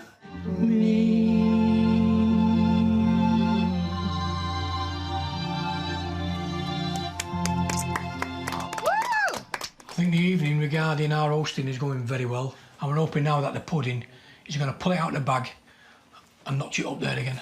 And it's simply a matter of slicing it up and popping it out. Oh, the presentation ain't going to be very good, is it? No, I'm not surprised with the way you're digging that knife in there. Hey, let me get out. Didn't sound quite right, that. I thought you'd actually drop in there, Ange. Dave! Would you be happy to be served that? That's the question you've got to ask yourself. Yeah. Well, that's top class. And nothing says class more than squirty shop-bought strawberry sauce. Chocolate tart makes its debut. Good luck out there, Chocky Tart. Get tuck in and give us your view, please. Thank you. The chocolate almost tastes like mousse, but I love mousse. I love chocolate mousse. I think it's absolutely lovely. I'm really enjoying it. Thank you. It's really nice. I think it's gorgeous, and I don't even like chocolate. It has class, Angela. Taxi! Yeah, dessert was a winner.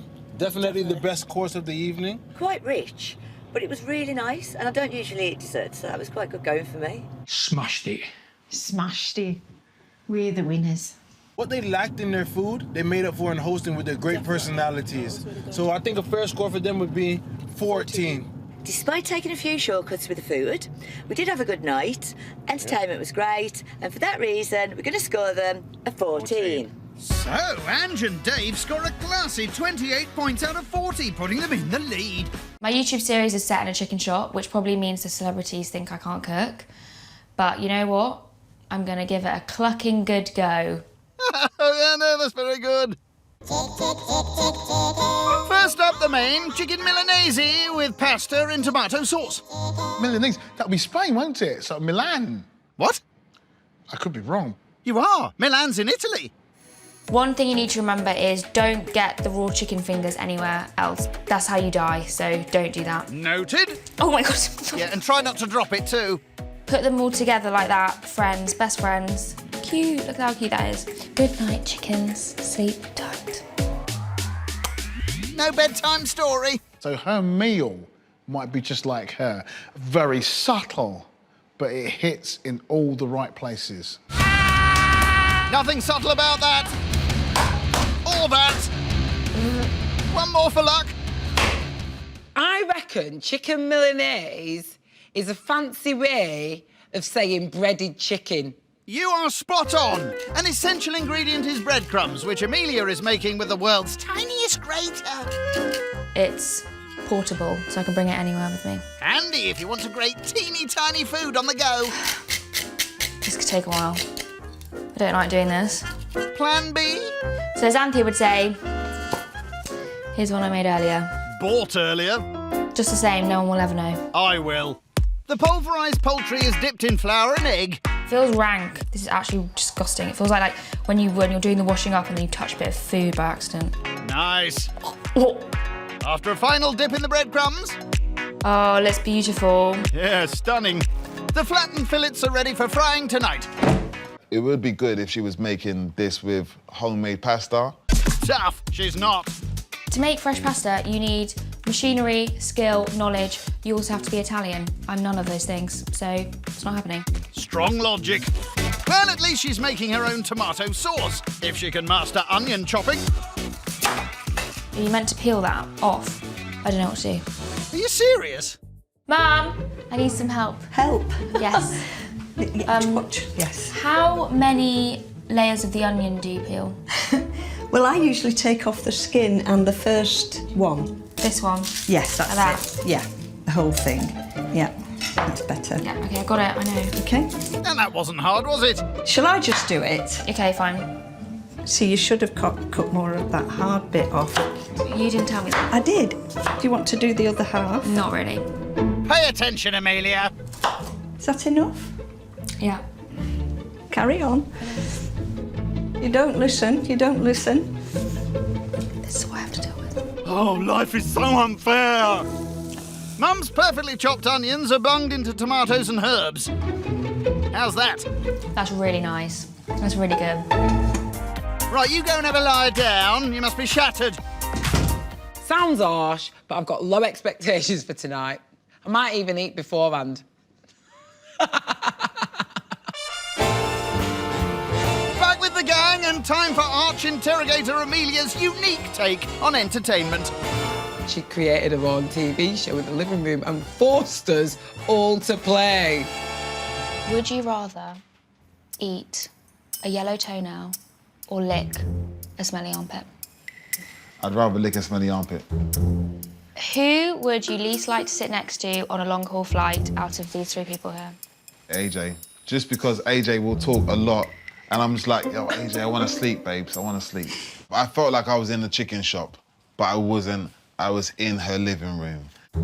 Is it true that your shoes are fake? No, these are real Louboutins. Okay, so they're not fake. They're not fake. Someone told me they were. Who told you that? Yes, AJ, we're looking at you. And what? Don't look at me. I know nothing about shoes. She having a laugh. Amelia did ask quite a few questions that did make the vibe a little bit, it was a bit tense. If I hear people cringing or see people cringing, it doesn't faze me, I just know I'm doing something right. Why don't you follow Marcel on Instagram?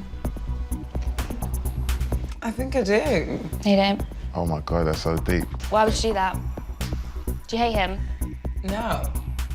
Why were we all playing along? What is your worst habit? Biting my nails. Incorrect. Exactly. Oh, wow. She's so good. Why is she this good at this? That is not entertainment. That's abuse. Would you rather squash a bag of kittens or a bag of puppies? Oh, that's horrible. In the spotlight with Amelia was intense. When was the last time you farted? When I was downstairs waiting to come into your lovely apartment, I kind of hung back and just let rip. She does awkward really well. Would you rather be forgotten or hatefully remembered? Completely and utterly Tipp-Ex'd out of life, Exactly. forgotten. You'd rather that? Yeah, and I probably will be. What is the most diva-ish thing you've ever done? Fell asleep on Marcel's sofa because I needed to get away from everybody. Oh, wow. I was Okay. that excited by the company. Right. If you came in from the outside, I think you'd just want to crawl under the chair and die. Thanks, it's been great. Entertaining, would you say? Yeah. Time for the main. Amelia fries her fillets. Cook my chickens. And plates up with spaghetti tossed in sauce. Oh my God, I'm like so pleased with this. This is so cool. I'm like, here it is, like. It's totally chicken Milanese with spaghetti in, like, tomato sauce. This is chicken Milanese, which is flattened and breaded chicken.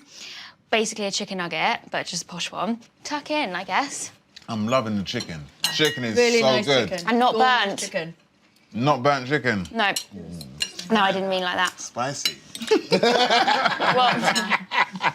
This Really nice. is lovely. I don't think those two elements should have necessarily been on the same plate. I did kind of like the sentiment. It was almost like being cooked dinner by your 6-year-old niece. Oh.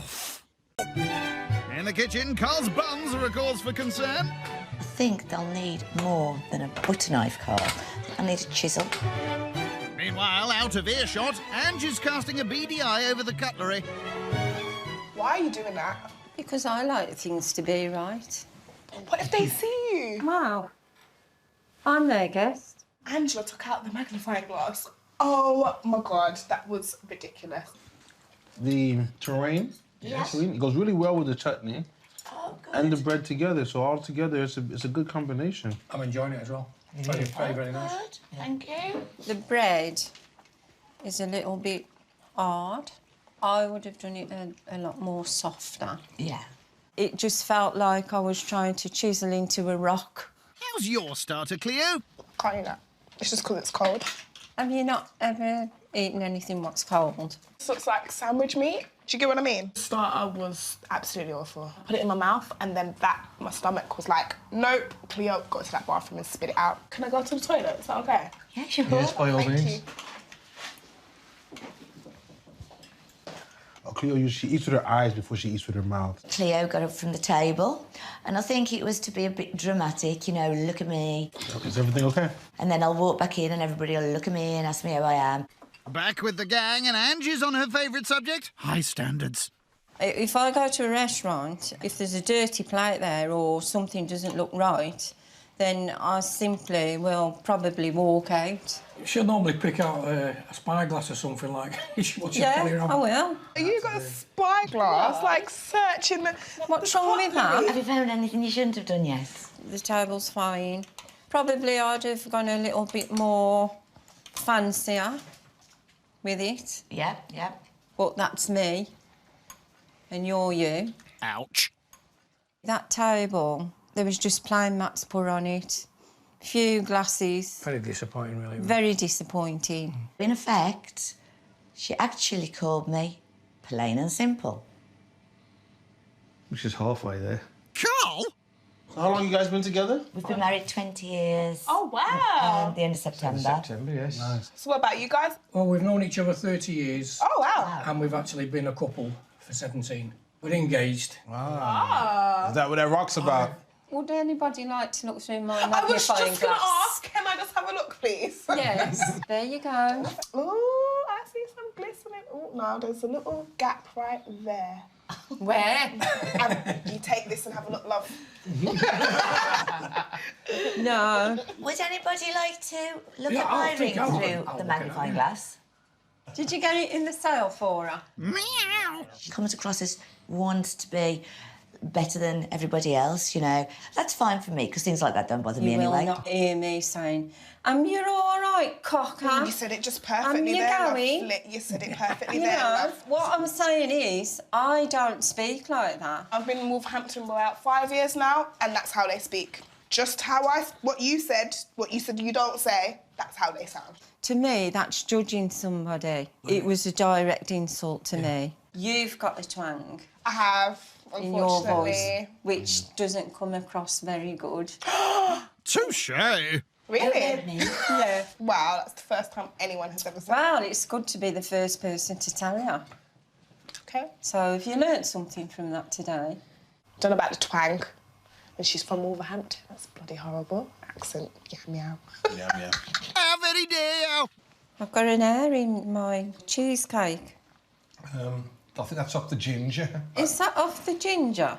Yeah, it's ginger. It's ginger. It's great Is ginger. it? It's too thick to be hair. I think that's an hair. And if you can't see that, you must be blind. That's ginger. That's definitely ginger. That's a hair. No, I think that's Don't ginger. care what you say, that's a hair. No, it's definitely... No, I don't You don't know want what you're to hear talking it. about. That's a hair. You really don't know what you're talking Yes, about. I do. Taxi! Her standards better be up to par tonight, unless I'm calling her out on everything. Definitely, I'm calling the high standards police. Hey.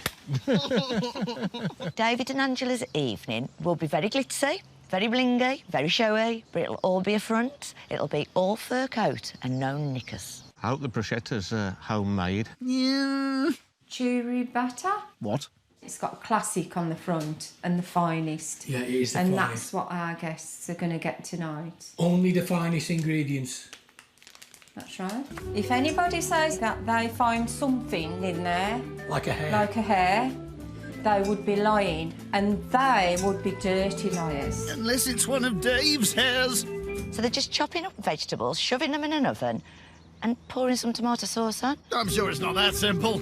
Oh. Proper Italiana, and you can't get any better than that. I think they played it really safe with this one. You can't really go wrong unless the steak's not cooked. Oh, thank you. Well, this is our starter. Get stuck in and let us know what you think of it. Thank Okay, thank you. Thank you. I love chili prawns, especially with lime. I love bruschetta. The whole thing, perfect, love it. It was just like going to a friend's house for a meal. It wasn't A restaurant friend that quality. just learned to cook. Did you bake the bread yourself? I didn't make the bread. Okay. I bought the bread. Okay. Is that why you've had time to bring up the table? Because you've kept your food very plain and simple and bought your bread? The funny thing is when you say plain and simple, if you knew what went into the sauce of making that. Yeah, but we made our own And then, bread yeah, of course you and did. Of sauce. course. But you didn't make your own pastry. Are you making your own pastry or anything to go with the rest of your food? We're not having pastry. No, so you bought the bread, yeah? That's Absolutely, fine, it's very absolutely, nice bread, absolutely. very nice No, bread. we think so, we think it's Yeah, nice. it's lovely bread. I was getting my own back. It's only what she did to me, and it was just a bit of fun. She was a little bit bitchy there, and there was no need for that, to be honest. I think the bread that you made at your house, I couldn't eat it, to be honest. Yeah, but we put the effort in. We didn't just buy it, we tried. But we've put a lot of effort into doing. I can We tell. haven't- I know, because it takes a lot of effort to toast bruschetta and pop some prawns on, we know. But it's very tasty, very tasty. It's how classy you do Prawns on it. toast is lovely. You've done it very classily. The lime was a lovely touch. How did you make the sauce? There's actually a sweet chilli sauce in there. Okay. So did you buy the sweet chilli sauce? Yeah, we bought the chilli You sauce. bought it. Okay. Were the prawns cooked from raw? No, they were shop bought, but they were trimmed and prepared by very us, neat and beautiful. and marinated. Oh, Dave.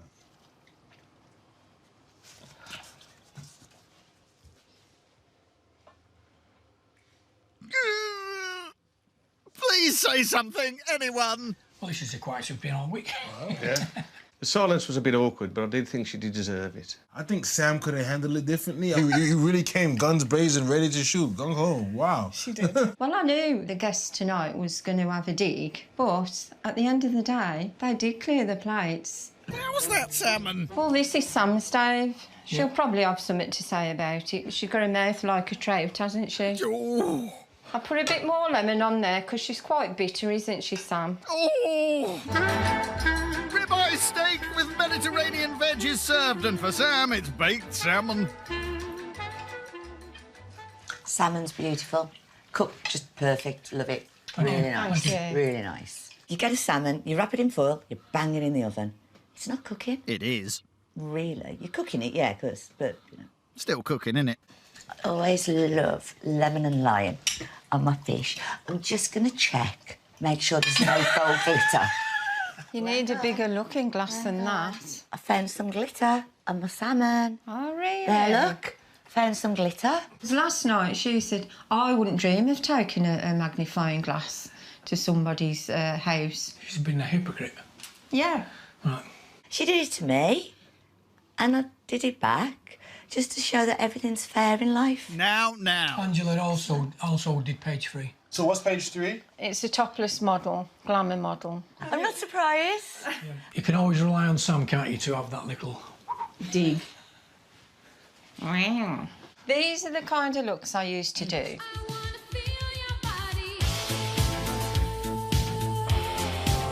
Angie's been banging on about how classy and sophisticated she is all week, and then she reveals to us today that she used to reveal herself to page 3. Very classy. I would like a glass of wine, but could you clean my glass first? It's full of fingerprints, look. We do apologise. Thank you. Thank you. Don't worry. Just...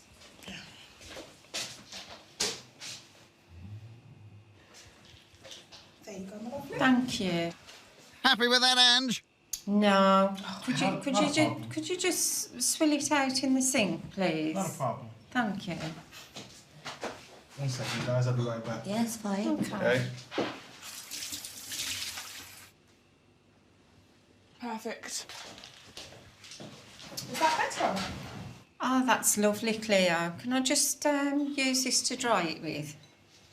I think she probably put it there like that because it was me and she knows how particular I am. Because when I looked at the other glasses on the table, they look fine. I don't know if the intentions were to dampen the room or dampen the mood or get under anyone's skin.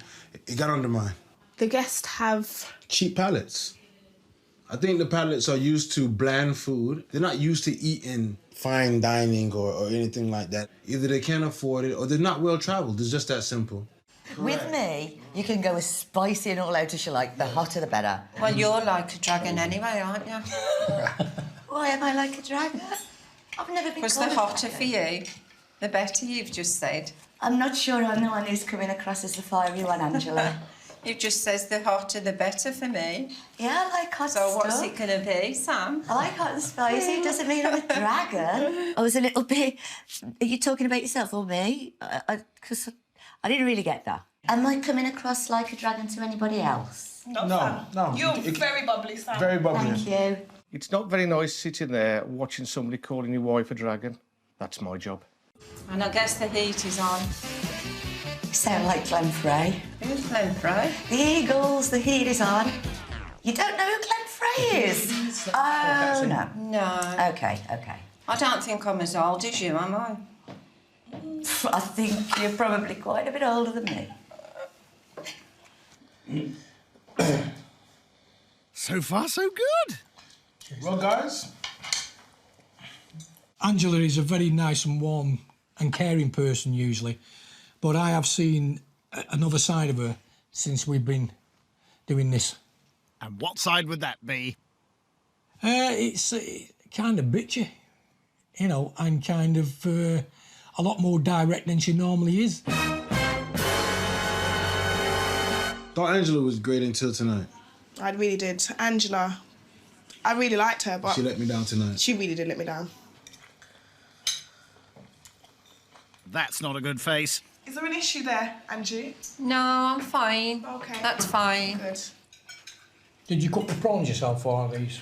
and said to myself, why buy raw ones when you can already get them peeled and leave? Yeah, if Dave can get away with it, we can. So we can. Very good combination. A lot of flavours going in there that I do like. Very subtle flavours. The salmon is very nice. Thank you. I've never tasted salmon like it. Oh, wow. But unfortunately, I can't eat the beans because I don't eat those. Okay. I'll tell you what I'll do. Why don't you try it? You've not given me the chance to say that. I was just going to say, I'm going to try them You now. emphasised how much you didn't like it And how so much you many wouldn't eat times, it. so I've just asked... No, you you've try it. said that. I didn't. Quick, Dave, create a distraction. Send you into a different kind of Crump.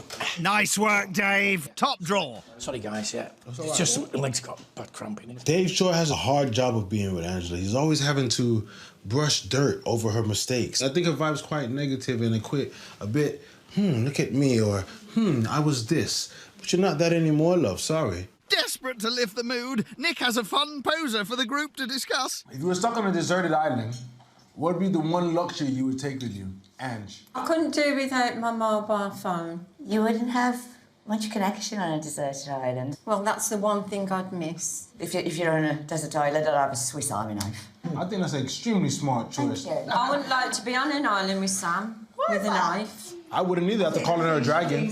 She's very unpredictable, Sam is. You don't know where you are with her. So it's best that she does stay on the island and not come back. It's not a real island, Ange. If Angela was stuck on a desert island, she should take a mirror with her. And then all the bad things she says about people, she could look in the mirror and actually see it's herself she's talking about. We're never going to see these people again, are we? It's very crispy on the top, but I find just underneath it's a little bit doughy.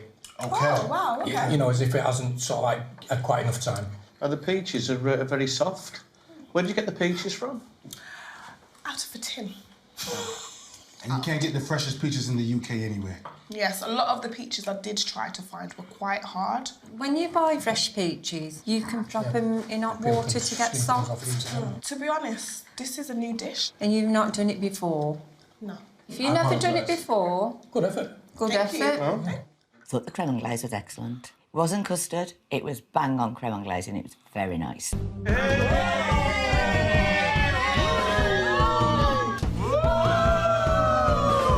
So, in third place, we have Sam and Carl. And in second place, it's me and you, babe. So it's obvious who the winner is. David and Angela! Ange and Dave scored Cleo and Nick 12. I don't think the best couple won. I don't think the best food won. As simple as that. Gracious in defeat. Oh, thank you. Congratulations. They were so desperate to win. So I'm glad they did win. They needed it more than anybody else. Oh, that's slightly awkward. Let's be honest, kid. We're born winners, aren't we? Yeah. Born winners. With their starter under control, Debbie and Richard make themselves at home. Oh, wow. Wigs. Ooh. Bet that mannequin's seen a thing or two. Oh, crikey. Not anymore. Put one on, come on. Oh, now, you look like me. What's your glasses? Do you want my glasses? Oh, you could be me. I'm Debbie. We often role play this at home, so it's nothing new. You too, eh? In the kitchen, the starter's ready to go. Start of an amazing night. Yes, let's get going. And here it is, the simply named arancini. Here you go, guys. Oh, lovely. Thanks, Pete. There you go, Bob. Lovely, thank you. Tuck in. Yeah. Oh, thank you. Gorgeous, it's really lovely. I'm so happy. Oh, my goodness. I forgot to say about the crumb. Oh, I know. Yeah, because we made our own breadcrumbs, so we were like... You made your own? Yeah. I think you could have done with a bit more seasoning, to be honest with you. I think everyone enjoyed it. Yeah, I think so. We never heard of it. No, I thought it was an Italian singer. They are just there. Yeah, he's very funny. So we had a little snoop. Why do you have a mannequin in your lounge?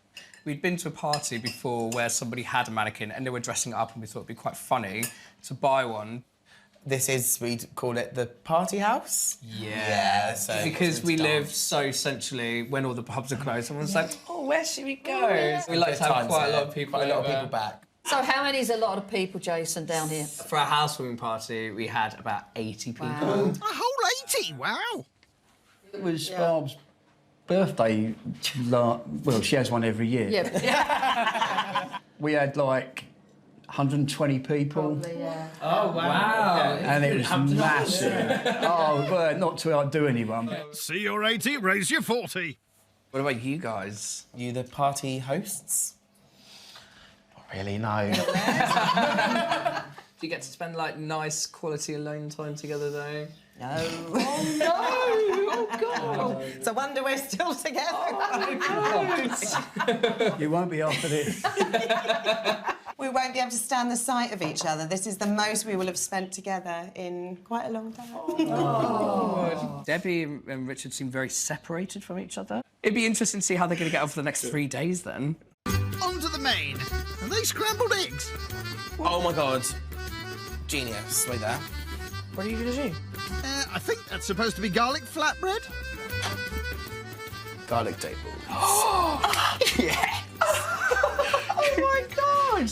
You're an absolute genius. Yeah, I know. Can you get me some butter, please? Mate? Yeah. Gastro genius Pete finishes rolling up dough into little balls and they're in to bake. They knock up a fig and prosciutto salad and check on the lasagnas. Oh, wow. Yeah, that looks so good. Simple but effective. Bellissimo. We'll see. Tonight's main is lasagna with some unbilled extras. Crafty. Oh my God, thank you. okay. That looks fun. So we are having lasagna with a fig and prosciutto salad and homemade garlic dough balls, yes. So were they dear to make, those dough balls? Oh, fantastic. I kind of thought the fact that you just did a one-word thing intimated that there was going to be more. We thought that if we messed it up, at least there'd be something else to go with it. Very clever. And that salad, I've never had figs before, ever, and they were delicious. And those dough balls. You really do need to get out more. So you guys, enjoying it? It tastes like lasagna. I knew it was going to be good anyway, and we were very confident about it, but everyone was so complimentary. So how did you two get together? We met on a dating app. 3 months later. 3 months later. I decided to ask Jason to be my boyfriend. I made Jason breakfast in bed, and alongside that with a little chocolate egg. And when he bit into the chocolate egg, there was a note to say that we were going on a treasure hunt. We went to the arcades and I got the arcade man to put a note inside the tube. Never mind your waistcoat, Richard. Concentrate.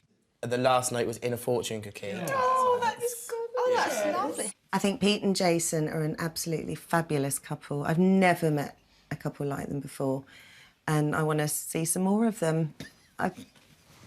Sorry. Richard? I was singing in a band in the Grand Hotel, and he was giving me a bit of, you know, bit of heckling and like, can you play this and can you play that? I said to him, you're doing a lot of shouting and not doing a lot of dancing. And he said, I haven't got anyone to dance with. I said, you have now. Well, we've probably been together ever since. Yeah, it's 30 years and 4 days to the day. They blew our story out the park. They definitely did. I think we are literally just like a younger version of Chris and Barb. Without the affection and without the Yeah. love. I didn't mean without the Theirs is lovey-dovey, yours is lovey-dovey, and ours is not lovey-dovey. Richard knocked on my door, selling double glazing. Oh! Sounds like a film I once watched. Well, you know what they say about the first rule of sales? Sell yourself. I thought it was going to be like a little bit awkward at first because the first night, everyone has thrown themselves in. So, guys, for my main, it's going to be steak. Just wondering how you'd like it all cooked. Medium rare. Medium rare, Giovanni, Yeah. no problem coming up. Rare, please. Rare, that's fine. Scott, how about you, darling? Medium rare, please, Clary Fairy. Rare and Anna, darling. Claire, I'm so glad you asked. Tonight, I'm going a bit adventurous and I want it blue. Oh, you're joking me. OK, that's fine. Is it fine, though, Claire? So I'm going to go on the internet to research how to cook blue steak. Oh, there we are, 1 to 2 minutes aside. Yeah. Easy peasy. On we go, then. Claire pops her chips in the oven, fries her giant mushrooms, and then turns her attention to her meat. So I'm doing a sirloin steak. A what, sorry? Sirloin? What's that? Sirloin? Have another crack at it. Sirloin steak. Close enough. Claire whacks her sirloins under the grill before stir-frying her bacon. So far, so good. Time to check on those steaks. They're ready to turn now, I think. Grab those tongs, then. Oh, crikey.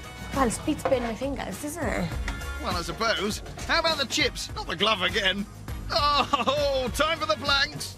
Anyone can put things on a plate. In a restaurant, I think you'd have a plank, wouldn't you? I think. Depends on the restaurant, I suppose. How are your steaks looking? So the big one is rare. Are you sure about that? Oh, I don't know. It doesn't really matter, you've cooked them all the same. So much for the blue one. Claire whacks on some bacon and cheese and finishes the steaks off in the microwave. She grabs her chips and gloves them into her wok. Why, Claire? So I've boiled, haven't cooked, and now I'm frying just to brown them off. Well, that's a new one on me. Time to plank it up, and there it is. Steak Americano with homemade chips, a giant mushroom, and a splat of barbecue sauce. Good luck, everybody. So Anna, this is for you. Oh, wow. Oh, wonderful. Thank you. Everything all right, Giovanni? So guys, this is called steak Americano. Hope you all enjoy. Thank you. I think the chips could have been cooked a little bit longer. Oh, 3 days longer. Claire, I asked for rare. It's not quite rare, but you know what? It tastes really nice. The chips are a little bit sort of underdone. The chips were... Let's move on. He's lost it. I asked for my steak blue. It was a little bit overcooked for what I would have liked. It was overcooked. It was tasteless. Even the potatoes were cold and soggy. If I ask you a question, Claire, do you cook often? Or what do you normally cook when you're at home? So my favourite dish to cook is spaghetti bolognese. Spaghetti bolognese, that's what you should have cooked. That's all. Because if you cook what you love cooking, it's easier. I just want to do something different, that's all. Well, do it when you're by yourself, not with us. I think Joe is wrong. You look like you've had a fabulous night tonight. You've given us glitz, glamour, even your face has glitter Oh, you're on so it. full of bull. Just tell the truth. Tell the truth. Right? Then just tell Are you the truth. finished? No, You tell the finished? truth. You put your knife and that's fork it, like no, you no, finished. Stop. Yeah, Giovanni? I'm done. I'm full. You're done? I'm full. Charlotte and Giovanni, I mean, I have no idea what's going on right now. I'm starting to think that Giovanni is getting just a little bit competitive. You know, why play games? We're here to have a dinner party, to have fun, okay, and to be honest. I cooked steak and I went all out. Your steak tonight was better than my steak. Okay? Do you really think? Yeah. Girls, hang on a second. You're lying. You're lying. So yeah, when Charlotte said my steak was better, that is a really good compliment. Don't know if it's true. Claire, and what you did tonight was deliver a dish that was acceptable for some and not acceptable for others. Here we have a future politician. You should go into politics. That was the biggest load of bull ever. Hang It's on. like telling somebody No. Truth is important. It's like telling somebody they can sing when they can't. Go and get lessons. That's as simple as that. You are the hostess with the mostess. And don't worry what Giovanni's got to say. And I wouldn't buy a car from her. Well, I wouldn't sell you a car because I'd keep it. Charlotte and Giovanni kind of clash. Absolutely bored, does my nut in. I'd rather us all get on. I love Giovanni as a person, but tonight he has really annoyed me. And I just think, wow, come on, get a grip. Tonight's been a disaster. Massive disaster. And it's not over yet, what concerns me. And let's go, baby. Ready for this? What's the master at work? In goes pasta, shop bought, samphire and the meat.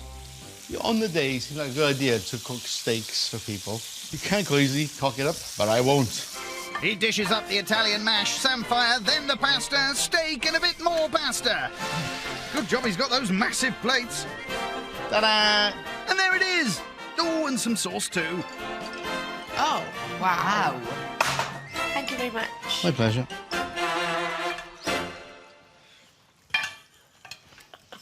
That mash is absolutely unbelievably tasty. My steak is cooked to perfection.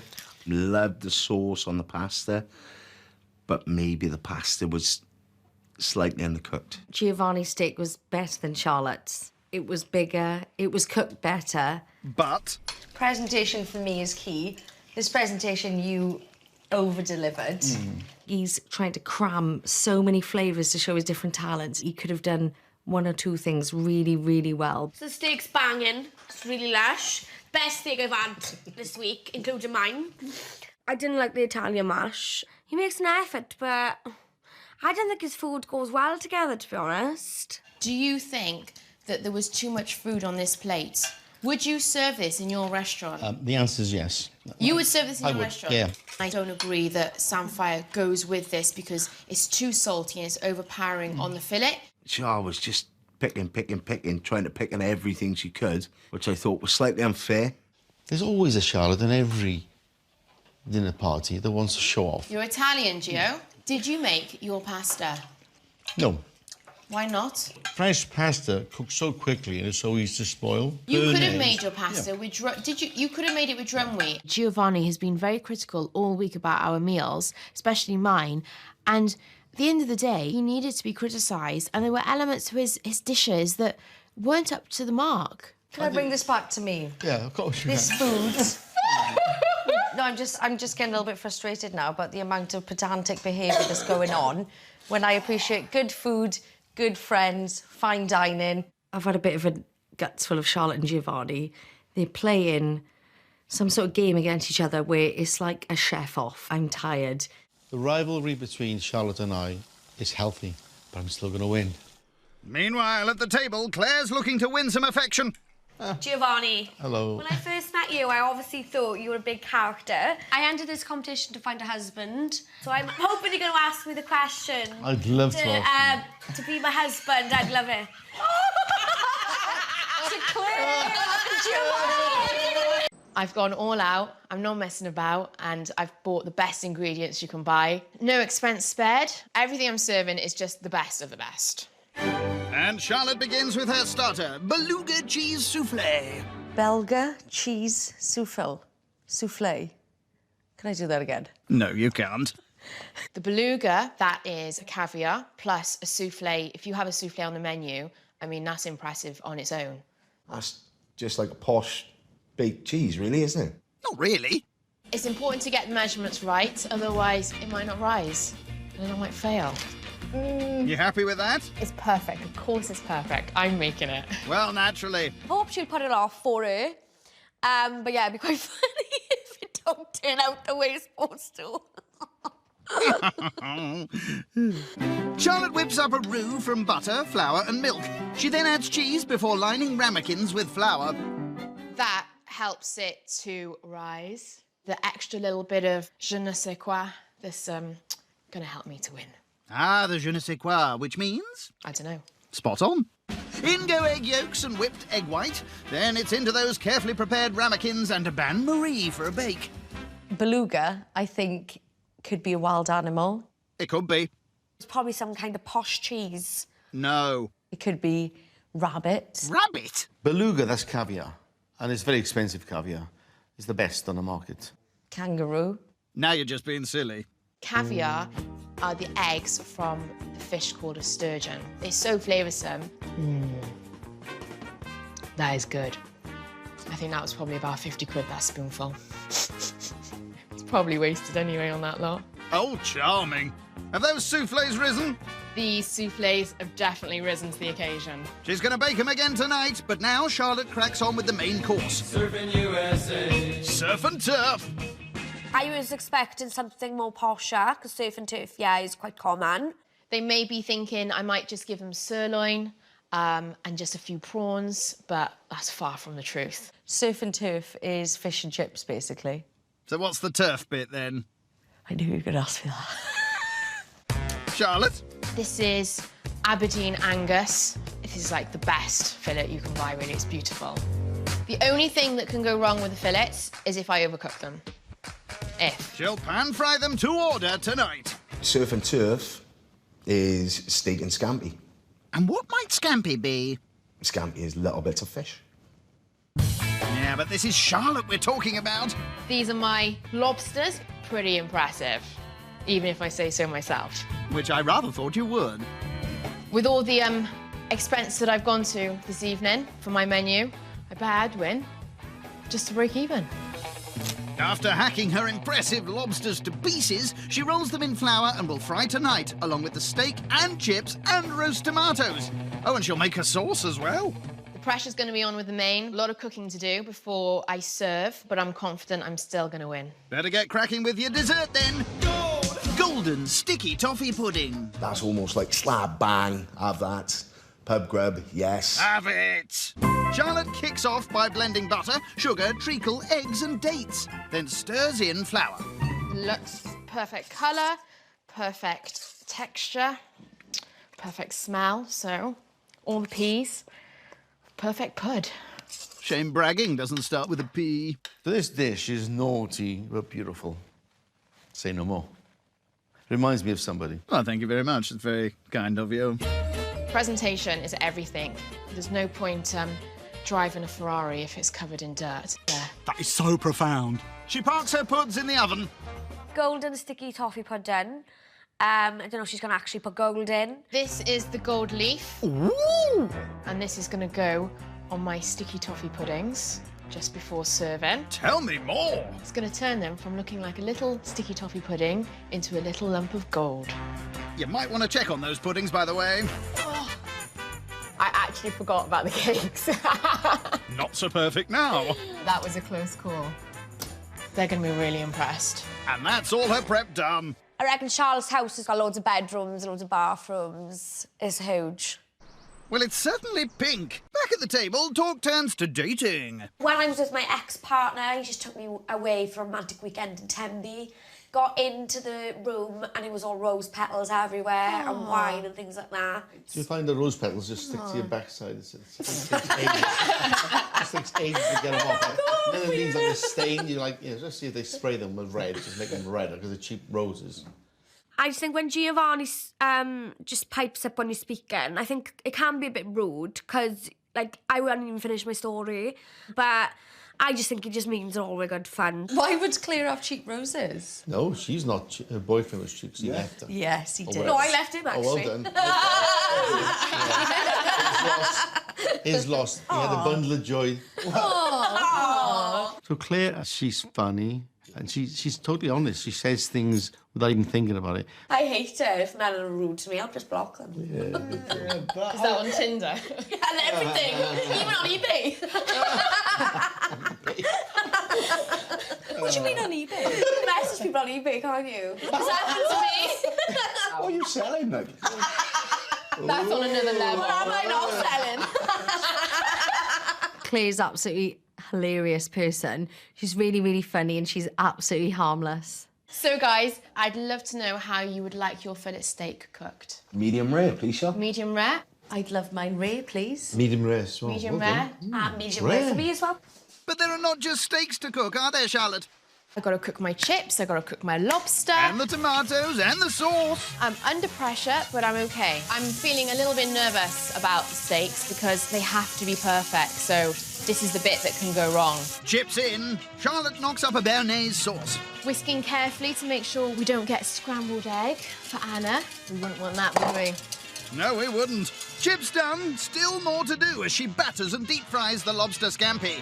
Honey Sauce is just watching this. Everything is just about under control, but we're getting there. It's fine. You sure? The truth is, by now, I would have fired her as a chef because she takes too long. She's taking a while, but it does smell good, G. Maybe one slight criticism was the weight on the main course. I think they said medium rare. It's looking good. On go the chips, steak, roast tomatoes, lobster, sauce, and it's finally ready. Surf and turf. Mr. Medium rare for you, my darling. You've definitely brought it back with the main.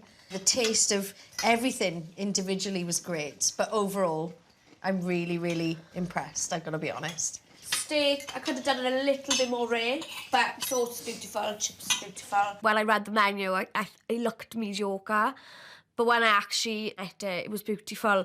The mix of the flavours, oh, that steak is absolutely done to perfection. Oh. Thank you so much, Stanley. Well, I've got to be honest, you know. For a medium rare, it's overcooked, you know, okay? Is it pink in the middle? Well, it's pink and it's overcooked, right? You put lemon in the sauce. Yes. Maybe a little bit too much lemon, you know? Mhm. Charlotte wasn't impressed with my comments because Charlotte is a perfectionist. Were you expecting, absolute perfection from myself? Well, your standards are the highest. So I'm just assuming that because of pressure, Mm-hmm. you let yourself down a little bit. I know what Charlotte's done. She's tried too hard to impress. He spoke about the fillet too much. I knew it was overcooked. I didn't need to be told. Charles put on such a great night. Giovanni knows he's really got to up his game to win this. For dessert, Kev's attempting Millie's malted milk cheesecake. It's the battle of the cheesecakes in Burnley. I do like cheesecake. Looks a great menu. Another popular choice, Kev. To make the base, he melts butter. I'm very nervous about doing this. It's looking like it's got chilli flakes in it, so I'm going to start again. Always wash your pans before you begin. He's learning fast. Kev starts again, adding sugar and malted biscuits to the non-chilli flaked butter, before moving on to the filling. Can't quite remember how much I'm going to put the lot in. It doesn't seem to matter. Kev's making 2 layers for his cheesecake. One with white chocolate, the other with milk chocolate. Very fancy. See what that tastes like.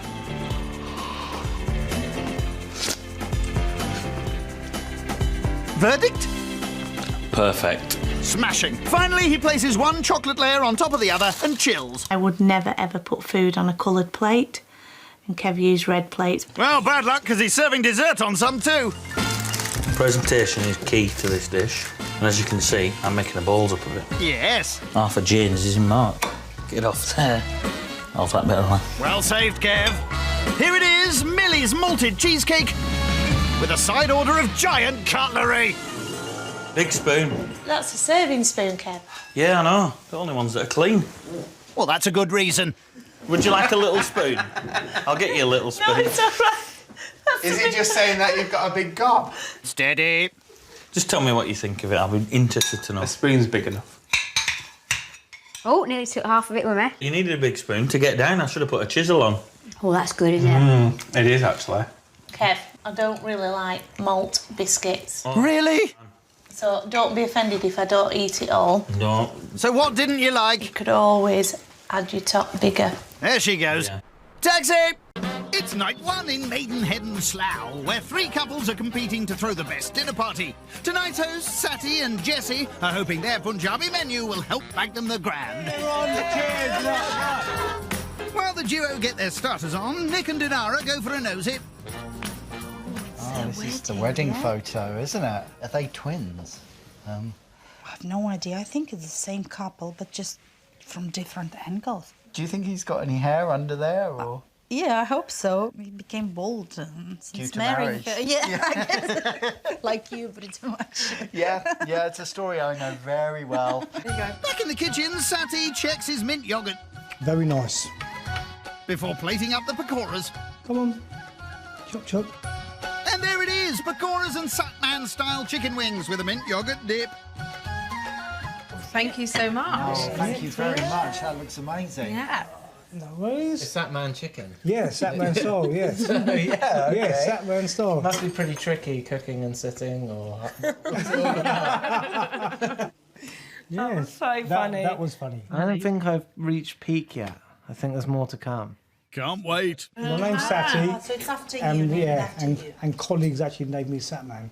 So my Right. cooking now is called Satman style. When I tasted it, the flavor was so rich and succulent. So I thought, wow, yeah, that was good. I like it. You like it? The chicken? Yeah, I love the chicken. Chicken's nice, isn't it? Yeah. If you were going to judge the chicken wings, in a cricket shot, it was 4 runs. It wasn't quite a 6, but it was 4 runs. Great. And it looks like Dinara wants to know about the picture she found earlier. So they were like your wedding pictures. Can you tell us about it? Was it like a double wedding or something? That's the way they just did the photo, but it's us in both of them. It looks like we've got twins, doesn't it? Was it like a long time ago? Very long time ago. How many years? Not that you look any different. You still look very nice. 25 years ago. They don't look old enough at all to be married They that don't, long. They yeah. must use really good moisturiser. What's the secret for such a long marriage then? Is not seeing each other. Work opposite shifts. That's a good idea for us, Nick. Maybe Including we should do tonight. shifts together. And you guys been together? 2 years now. Two and a half. He was my brother's best friend. Oh, and I... Mums, one of them. One of those. Yeah, no, I waited 12 years for him to realise. Oh, that's so sad. And then he did. So romantic. That's Yes, nice. lovely story. Sort of high school sweetheart. She's known him for some time and then she snatched him off the market. Time for the main. While Sati checks his curry, Oh, look at that. Jessie plates up the rice. That's supposed to be round the other way. No, it isn't. Ta-da! I can't actually redo that one, eh? It says no. On goes the curry, and here it is. Punjabi lamb curry with savoury rice, roti and salad. Wow. Oh, wow. Enjoy. So who's responsible for the dish? It's delicious. Lamb curry. Yeah. Me. I would have preferred a little bit more in my curry. I mean, it was lamb and then the sauce. I would have preferred a couple of bits. I mean, when I make a curry, I do sort of Asian, which is Indian Asian, but sort of more Thai. Charlie's is authentic, come on. We're talking proper curry here, so we can't really compare. No, I'm just saying I wanted more vegetables. I like my vegetables. Yeah. Yeah. That was really nice. That was perfectly done. And I like the presentation as well. They really put an effort into presentation. I think if Tina carries on the way she is over the next couple of courses, we could just sit back and watch Reese give her a bit more stick. So Reese, earlier on, whilst I was cooking away quite happily, I noticed you sneak into the room here and put something underneath this runner. Oh. Yeah, these, What was this for? Ah. In the event of tinnitus, take the plugs, insert them into your ears thus, Tina, where's yours? and spend the rest of the evening in relative bliss. Can I just say, Of course you can. when you're sat in front of Reese, things aren't funny anyway, so I wouldn't laugh. Seriously? Steve stitched me up like a kipper and claimed that I'd put the earplugs under the tablecloth, which of course we all then went along with. If she was angry with me at the beginning of the night, that really didn't help. You are about as funny as my right foot, Reese. How funny is your right foot? Not as funny as your face, Reese. Ouch! Have I just got on that last nerve of yours, my friend? No, that happened a long time ago. Yeah, exactly. 4 days ago. Around the world in 4 days with Reese. And there's my curry. Serving curry from a jar. Not the whole thing, actually, sweetheart. At least I didn't serve dry pork. Let's move on, Tina, shall we? It's a No, bit I'm not tedious moving now. on. No, if you want to have this out, let's have it out. Last night, have you got a problem with me, Reese? No? No. What's that? Why are you... I'm not, you are. No. You've been blanking me all week. You never make eye contact, and your body language is appalling. Have you had enough, Holly? Tina, I have to say, this is Steve's evening. You're being quite rude by bringing these things up at the table. Be courteous to your host. That was really, really lovely, Steve. Thank you so much. I hope Reese didn't ruin your evening. No. Excellent. I can assure you no one has. Yeah. The most perfect piece of pork she's ever had, and that's why she's left it. That was really, really below the belt. Really.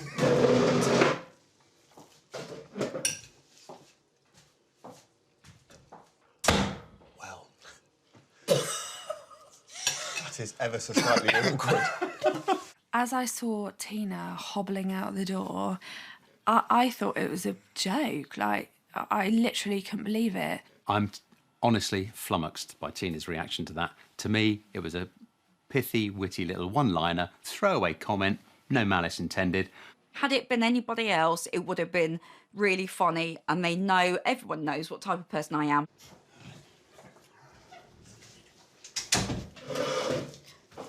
Lady T. It's lovely, thank you. Bit of an atmosphere. I don't think it ruined the night. I think that they're kind of, other people around the table are having a good laugh. And you can hear they're giggling away in the other room now. I can't hear Tina, though. Tonight has been a really, really lovely evening, and I'm not going to let Reese ruin what a special evening, a special week it's been. With his guests in, Toby gets cracking in the kitchen. And here it is, a medley of starters. I will try and endeavour to eat quite a lot of it. I thought you would decrease the amount for Heather. I Yeah, thought you'd put like little, like a blob of each. Come over. It's all right, seriously. I'll try and eat as much as I can, obviously, but I know there's a main course coming. The starter was so flavoursome. Loved it.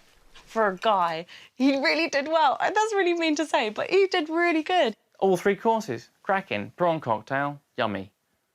Pate. Homemade pate as well. Also yummy. And the soup. Yummy? Yummy. Thought so. I think my best asset is my mind.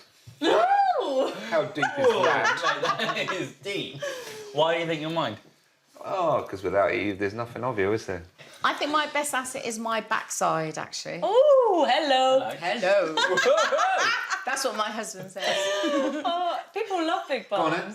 Oh, you said I've got a big bum? No, I mean... Did you hear that No, I've got a then? big bum. No, I mean shapely, like round. Oh, I've got a round. I like your bum, OK? I genuinely used big bum as a compliment, and I think I kind of dug myself a little hole, but I climbed back out of it straight away. I think I fixed that. Boo-boo. You reckon? I found that a bit rude, actually, because hers is bigger than mine. Anyway, time for the main. Toby makes up a couscous before plating up the lamb. I think a Moroccan would be proud of this dish. Yeah. I don't think his mum would. Well, here it is, Moroccan tagine. I really want to ask you, Go what for it. made you choose Moroccan tagine? It's my favourite. I'm so excited. What made you choose it? I've got no pressure whatsoever if it's your favourite. It's a good comfort food. At the end of the day, it's a different type of stew, and I just think it's fantastic. The lamb was so tender. I was very, very impressed with that. The actual Moroccan lamb tagine. Yum. Yum. Really good flavours. I think the main course went down really well, actually. Yeah, I was quite surprised. Worth a gamble. I think it was full of flavour, so yeah, nice. Speaking of taking a risk, there's something Toby's eager to share with the group. We went on holiday together, and my wife and I, and we were sitting on the beach, and there was a bloke from up north that was goading me constantly as being a southern shandy drinking softie. So, of course, being the competitive individual I am, I rose to the bait. We then proceeded to travel for 45 minutes up a side of a mountain to 6,500 feet and told to run with a parachute behind me straight off the edge of a stupid mountain. And I physically pooed myself. That is my most embarrassing story. I love it. I love it. Now everyone knows it. Oh, well, I think it's a brilliant Wait a minute, could I ask details now? Did it soil the garments that you were wearing? Did it go through, or did it show? Was there a black... Okay, listen, I'm still eating. I'm eating. Don't need those details yet. Let me finish eating first. All right, then. Sorry. I don't think they like each other. I think they're tolerating each other at the moment. I think they're totally different ends of the spectrum. Thankfully, the conversation's moved on. What I am a big believer in is that everyone should vote. I think that voting should be compulsory. A mandatory, you do it. Is it not enough that something like how many? I think isn't it more like 65 million people in this country, and 5 million voted, and it's like a tiny percentage of people that voted, right? Isn't that in itself enough to tell the politicians that we actually have all pretty much given up on them? Why do we need to sign an extra piece of paper? I have to say that listening to James, good, about time. Need a bit of passion out of him. Time for dessert. Unfortunately, where it's been in for so long, it's turned into caramel. Nothing you can't eye with a bit of ice cream. Good idea. Here it is, apple crumble with homemade ice cream and a raspberry coulis. Oh, I like the crumble. I feel there's a butt coming. But you know I'm not going to eat it all. Knew it. Taxi! I don't like crumble. I never have liked crumble. But that said, though, I actually did quite enjoy it. If I was a guest at this party, then I'd say, yeah, excellent, well done, thank you very much. You entertained me nicely, good food, yeah. I'd say, yeah, winning night. I had fun tonight. Toby's great and he gets an 8. I really love Toby. I think he's an amazing guy, but the main and the dessert weren't exactly what I really wanted. So tonight, it's a 7. It's a 7. And with that, Toby creeps into the lead with 22 points. They will have a good night tonight. Simple as, they will. Sorry I asked. He starts by oiling up his mushrooms. Sure there's a joke there. There's no mushroom left on this board at all. Well, that wasn't it. Oh, you can take that one. I'd rather not, thanks. He spreads on his cheesy, spinachy mix and pops the mushrooms into bake. Cool, someone open a window. Mushrooms in, Scott whacks some salad onto a plate. If anybody starts misbehaving tonight, it's not just a red card. They're going to get a red card and a rocket. Haha, classic! To finish off, he adds walnuts and breadcrumbs, and it's back into the oven to crisp up. Just adding my nuts and my mushrooms. Don't want the nuts to burn. Nothing worse than burnt nuts. Well, I know what you mean. Looking good. The walnuts look really nice and cooked now, as do the breadcrumbs, so time to plate them up. And there it is, cheesy, nutty, stuffed mushrooms. Oh, crikey, I hope they like balsamic. Claire, there we are, my darling. Oh, thank you very much. Looks beautiful. Sean, there we It are, looks my beautiful, darling. thank you. OK, guys, my starter. Cheesy, nutty stuffed mushrooms. Please enjoy. Scott, the flavours are beautiful. I don't like cheese, but I do like it melted, so I'm happy it's melted. I was worried about the cheese, but the cheese was melted, so it was beautiful, really nice. Tastes absolutely beautiful. Great. Well, we're all agreed so far. And what's nice is it's not soggy, it's crunchy, it's... I love cheese, so the stronger the better. And you could have put more on for me, but it's really nice, so thank you. I would have loved more cheese, but overall, it was a really tasty starter. The mushroom was good, the spinach was good, the cheese was good, the overall presentation was good. I thought it was really good. Good. There's one piece of advice I'd give you. I smell a bad joke. Bigger plates, because there's no mushroom on this plate. Hey! Yeah, we've had that one. You cheeky boy. Yeah, that's the Geo I want. That's the Geo. I've seen most of the week. That's the Geo I want tonight. Guys, I haven't actually told you what I do for a living. Oh, well, I thought you was actually a referee with the cards. No, that's just it's a hobby for me. You've been a bit of a mystery this week. Right, OK. So a little bit of me thought you may work for the MI5. I've been looking at your hands. Hands? And you're very compassionate, you're very caring. And I thought you were an undertaker. Obviously. You're all close in some sort of way. People will always die, and people will always need their haircuts. No way. I'm not a You fan. cut dead people's hair. You, when the person's dead, you make them look alive so their families can see them. Before they... I want to do that. I think that'd be quite a challenge to make the dead people look lovely. Cutting dead people's hair? Why? Why would you want to do that? What I actually do, I'm a key account manager, and I sell hair and beauty products. No, you don't! Seriously? I've been involved in this industry for 22 years. I would never have guessed that. Hair, beauty, Scott, talk to me. Surely that makes sense. No. Huh. You're all actually going away with a gift each tonight as well. Woo! Okay. You're getting the shaving cream. What's a cheeky hairy girl? And you're getting the thickening shampoo. On to the main then. Nigerian jollof rice with chicken, oxtail and dodo. My side dish for my jollof rice is dodo, not a dodo, but plantain. Dodo? Dodo? Dodo? Back in the kitchen, Eloho fries off her plantain. Looking good. And moves on to her oxtail.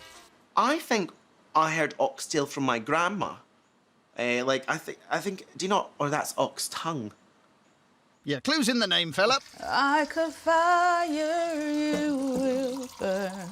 Oxtail serenaded, it's in with onions, a sprinkle of peri-peri, salt and garlic. It's left to simmer and will be served with chicken and her jollof rice later. With mixed reviews for the starter, it's over to the dodo in the main. I don't think anyone has had dodo before, or anything else. Of course, they may have had chicken, but I don't think they've had anything like this before. Yeah, I think they probably have tried chicken. This is going to win me that 1,000 pounds. Here it is, Nigerian jollof rice with chicken, oxtail and dodo. Thank you. So this is my main. It's called jollof rice, served with dodo, and dodo is plantain, actually. What's plantain? I don't know. Plantain is a fruit or a vegetable. Right, okay. Yeah, it looks like a banana. Right. I thought dodo was the extinct bird, so I thought you'd got in a time machine. I thought it was some kind of chicken heart or something. Everyone happy now? Do we know what's on our plates? Can I ask a question about the oxtail? Yeah. So this is like a tail of an ox? Yes. So do you just pull the meat off? Yeah, you can pull the meat off. You thought the dodo was an extinct bird? You shut up. I'm sorry, but the oxtail was so grim. It had like this big bone in it, and then you had to like flake off. All I could think of was like my dog's tail, and if someone had cooked her tail, and it just like the whole thing for me was too much. Bit weird. Love how you've cooked your rice. It's just phenomenal. I can never get rice quite right. I really love the flavours. It was cooked to perfection. Oh, I could just eat that again. It was so delicious. The oxtail was a surprise. It was fully flavour, so I'm now open to trying flavours that I would never have tried before, so yeah, it was nice. The meat was delicious, but I think the dodo belongs with the bird. I was not a fan. Tried it, but was not a fan. Thought the dodo was doo-doo. Moving on. At the table, it's Nigeria versus Scotland. Nigerians are better dancers than the Scots. Fair. They are louder than the More Scots. hip movement going on there, I think. More hip movements, yeah. Definitely. I think you're more expressive, and I think it's a really good thing. Yeah. More charismatic. We like that. So we're more charismatic, we're more energetic. Oh, steady on. So we are lethargic, mute, bad dancers. I do think Scottish people are more friendly than Nigerian people, but I will give a lot of the benefit of the doubt. I think Nigerians are better dancers. When it gets to my night, do you know, I'm going to ramp it up and show her that Scotland is much more fun, much more energetic, and much more of a laugh than Nigeria is. Growing up as a child, my mother, my sister, they've told me that when I was 9 months old, I started to sing. And if you tell me a word as butterfly, I'll turn it into a song. If I give you a word, can you make it into a song? Try it. Try. Dodo. Dodo? How about Ryan? Oh, Ryan, you're so good, Ryan. I love your hair, Ryan. Okay, so we're gonna do another game, and we're gonna try and do some harmonies going. I'm gonna give a note, and then you probably would harmonize it or take it to the next progression, and then we're all gonna just do it together. So I go, ah. Can you go that way first? Sorry, what does harmonise? What's a harmonise? So with singing, you've got the soprano. These are all musical terms.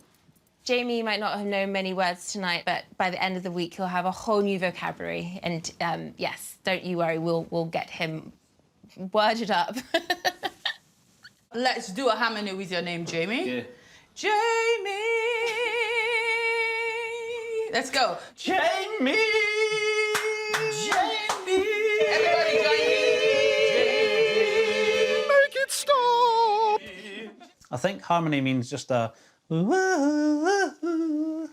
Let's leave it to the professionals, shall we?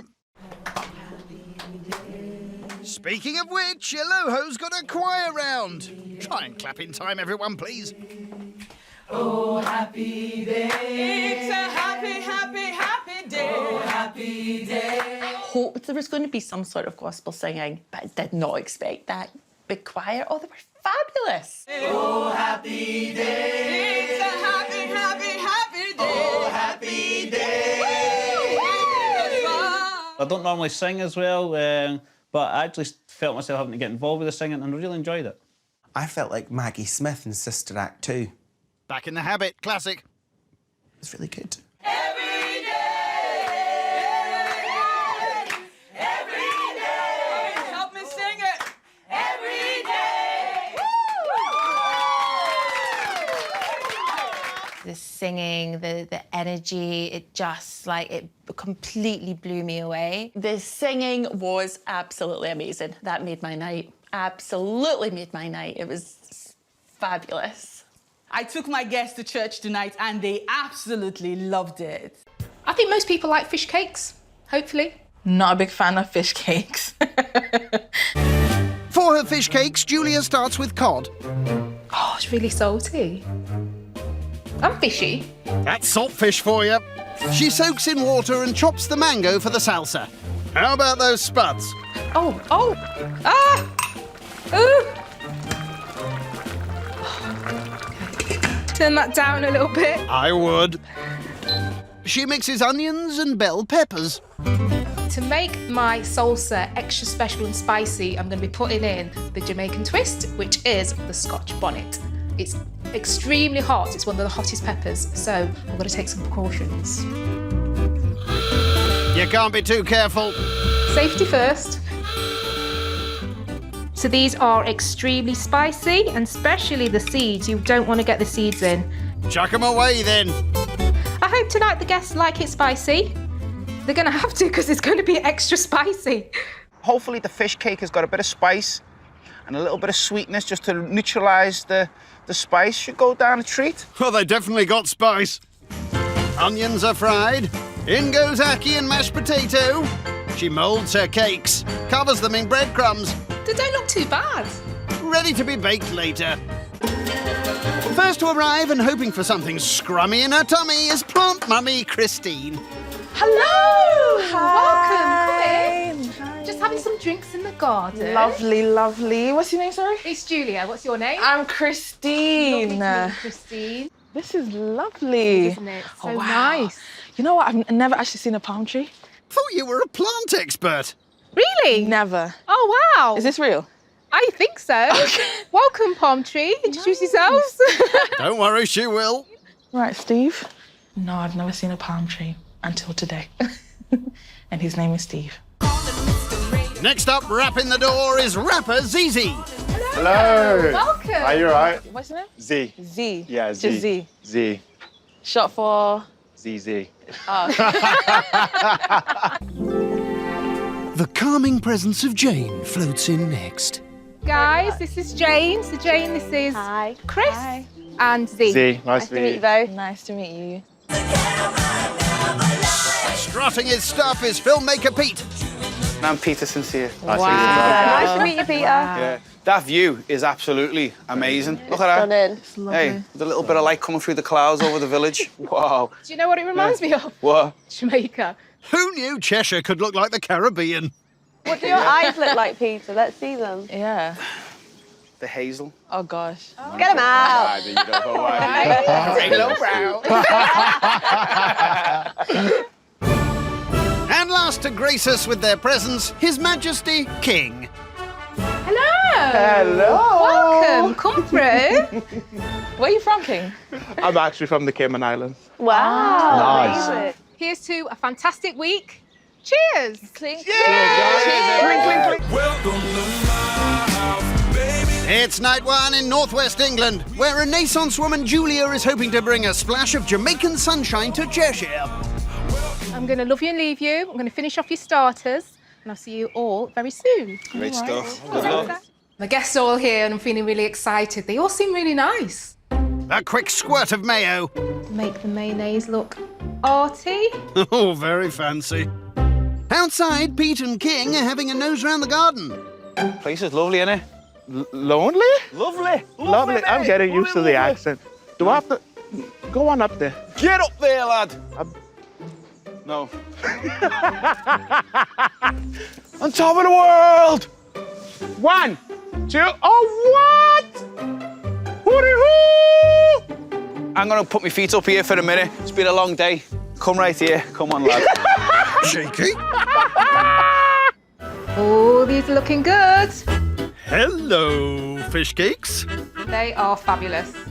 They've really held together because this morning they didn't look like this. This looks like sunshine on a plate. Otherwise known as ackee and saltfish cake with spicy chili mango salsa and mayo. And for fish allergic Jane, it's a corned beef hash alternative, innit? So I hope you like spice, but enjoy. I've never eaten corned beef before, so it's my first time. Oh, fabulous. Does anyone not like it? I'm enjoying it, and I like the touch of the lemon, because squirting the lemon on the fish, it's nice. That is spicy. It is. Oh, God. It really is. Oh. Do you think it's too spicy? What'd you put in there? Well, Which pepper? How much? which one do you think? Which is a famous pepper in Scotch Jamaica? bonnet. Exactly. But how much did you put, girl? Yeah.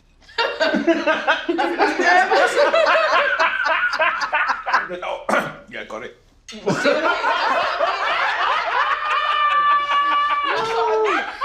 I'm waiting for that. I'm waiting for it. Whoa, yeah.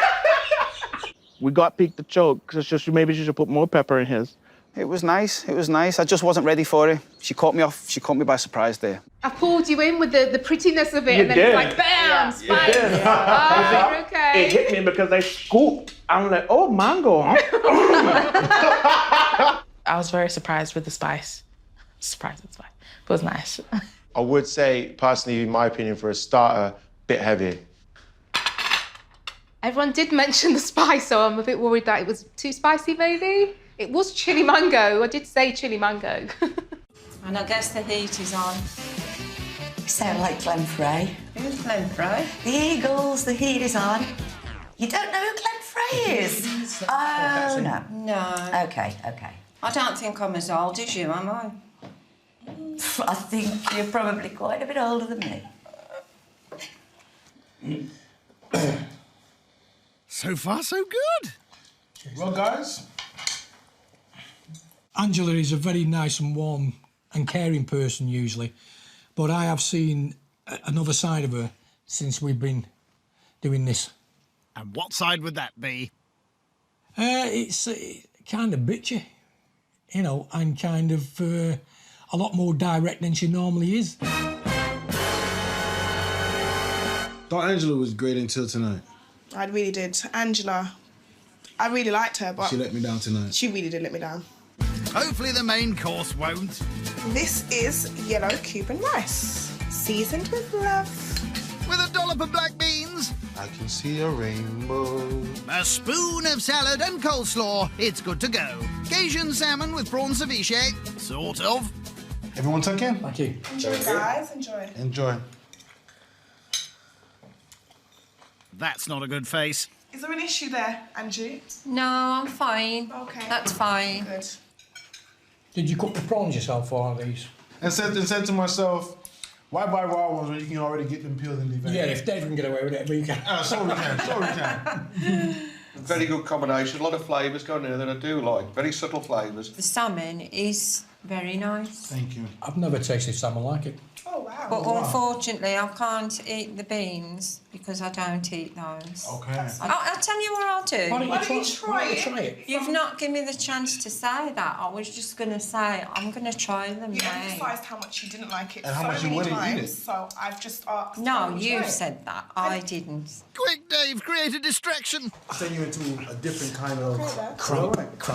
Nice work, Dave. Top draw. Sorry, guys, yeah. It's just the legs got bad cramping. Dave sure has a hard job of being with Angela. He's always having to brush dirt over her mistakes. I think her vibe's quite negative and it quit a bit, look at me, or I was this. But you're not that anymore, love, sorry. Desperate to lift the mood, Nick has a fun poser for the group to discuss. If you were stuck on a deserted island, what would be the one luxury you would take with you, Ange? I couldn't do without my mobile phone. You wouldn't have much connection on a deserted island. Well, that's the one thing I'd miss. If you're on a desert island, I'd have a Swiss Army knife. I think that's an extremely smart choice. I wouldn't like to be on an island with Sam with a knife. I wouldn't either after calling her a dragon.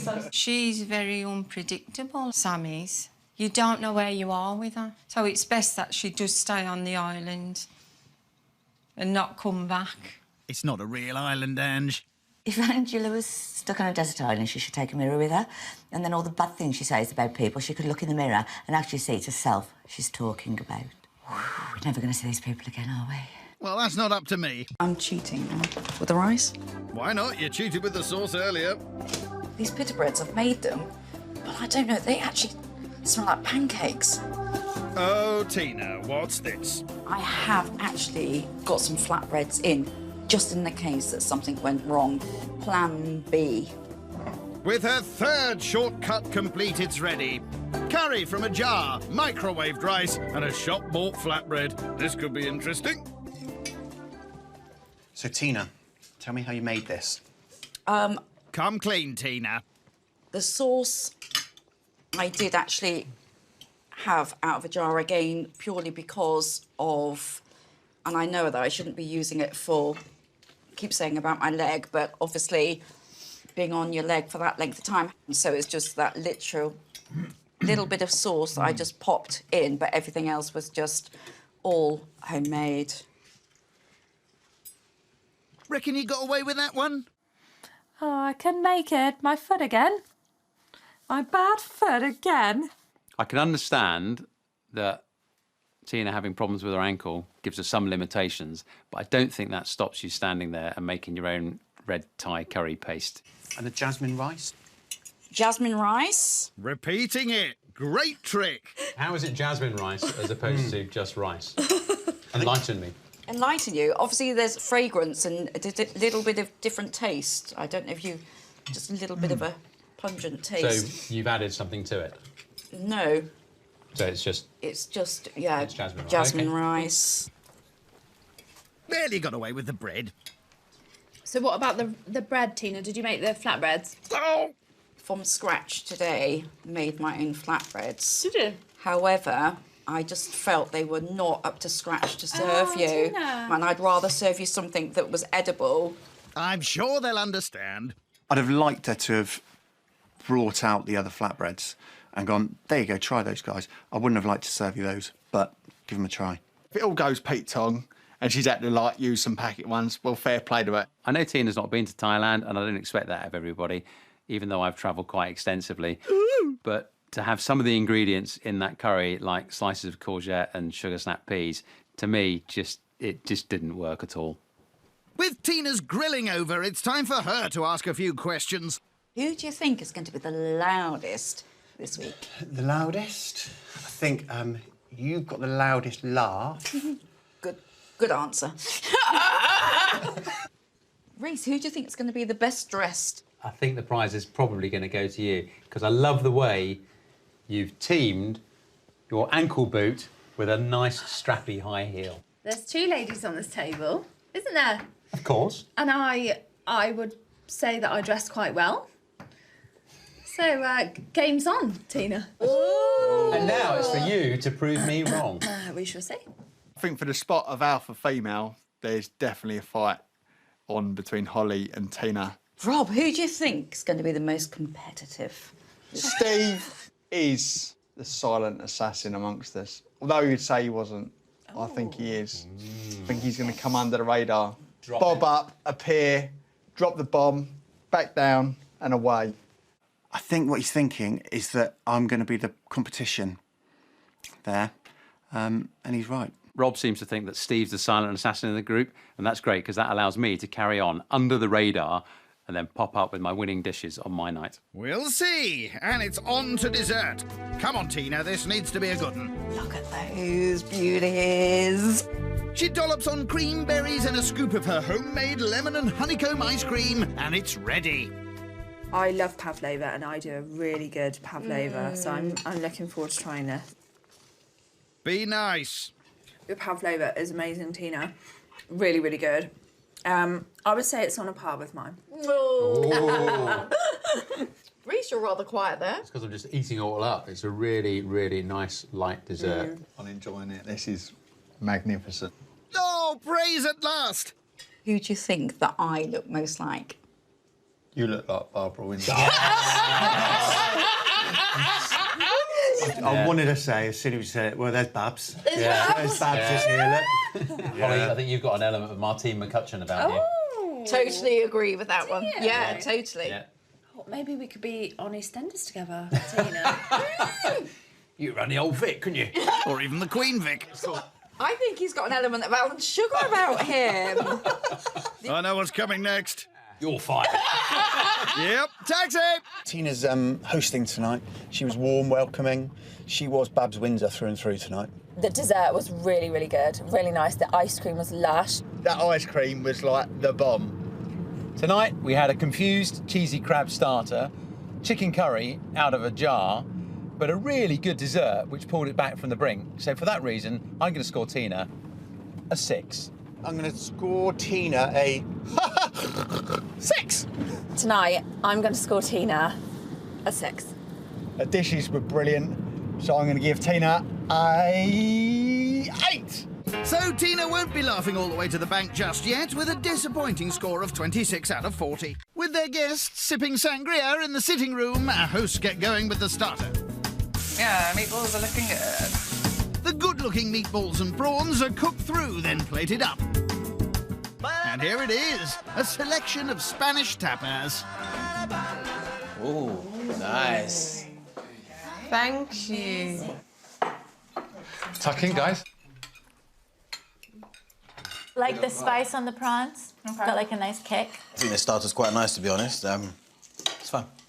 You think it's fine? Yeah, I think it's fine, yeah. All right, cool. Is that a good fine or a... It's fine. OK. Cool. Would like to get more feedback. Yeah, and it's you know. fine. Like, I mean, it's obviously if you're not fine. happy, like, just then say so and Yeah. tell me what you think. It wasn't awful and it wasn't great. So it was... It was fine. Fine. Well, I'm actually scared to say anything now in case I get hit. You're not going to get hit. You say whatever you promise? like. I promise. I can't reach you from here. Thoroughly enjoyable. Thanks.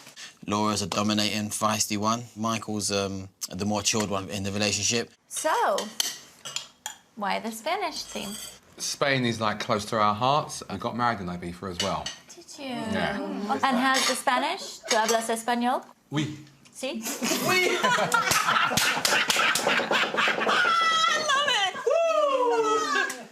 He replied in French. Classic. Oui. I think he's naturally blonde.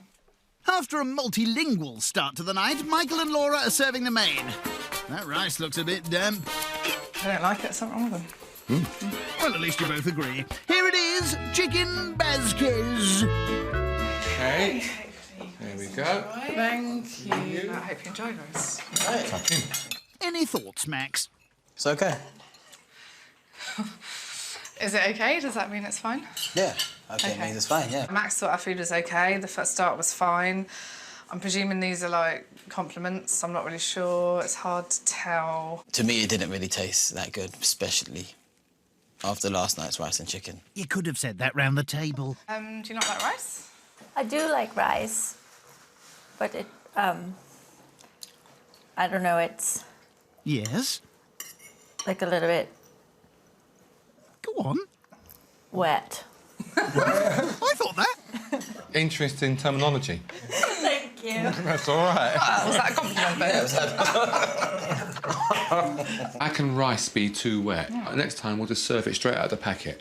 Get Uncooked rice. Uncooked rice. Let them chew on that. Well, it tastes Spanish. Oh, good. I'm glad. That's what we were going for. Has anybody been to Spain or... I went to Barcelona once. Yeah, I went at the top of that big church they've got there in the middle of Barcelona. Sagrada Familia. Yeah, it was okay. So that church is some epic architectural feat. And he's saying that's okay, some figure, and he's saying that about my food, then it must be dope. Yeah. Maybe. Max? Just meant the church was okay.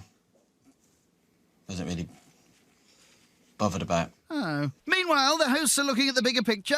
I think it's going well. I still think our food is better than what we had last night, definitely. But if we get our dessert right, then we are going to nail this. After bowling up the berries, they flambe the crema catalanas and get to grips with their sticky chocolate balls. Babe, try and make them a little bit more bally. No two balls are the same, Laura, remember that. Happy with the shape and size, they're ready to serve, and here's pudding, crema catalana, and chocolate orange love balls. Stick 'em in your mouth and suck 'em. Final course, guys. Hey. Final one. There we go. Flavours are really nice. Okay. So I thought it was a good pudding all round. I was actually pleasantly surprised. I've never had chocolate balls. Wow, you're missing out, that's all I can say. Taxi! So that wasn't really for me. The fruits were nice, but I wasn't really keen on the rest. It is what it is, but we did put a lot of work into it. Yeah, I think We've done as well as we can. Yeah. Tonight, we're scoring Michael and Laura 13. Tonight was fun. The food was good. It was just missing a little bit of magic. For that, we're scoring Michael and Laura 14. Meaning Michael and Laura's Spanish fiesta ends more like a siesta, and they move into second place with 27. It's the final night of Couples Come Dine With Me in Portsmouth, where hosts Stuart and Lynn are hoping their quirky menu will land them the £1,000. And their first challenge is the starter. So this is the moment of truth. Will the towers stay up? Yes, it's worked. Well done. And it's ready, a salmon and avocado tower, hidden in a bowl for some reason. There we are, Leanne. Oh, lovely. This is Stuart's starter. Salmon is the one thing I cannot, but I will try it. I'm exactly the same. I just don't like fish, but I am going to try it. Oh no, that was You're right.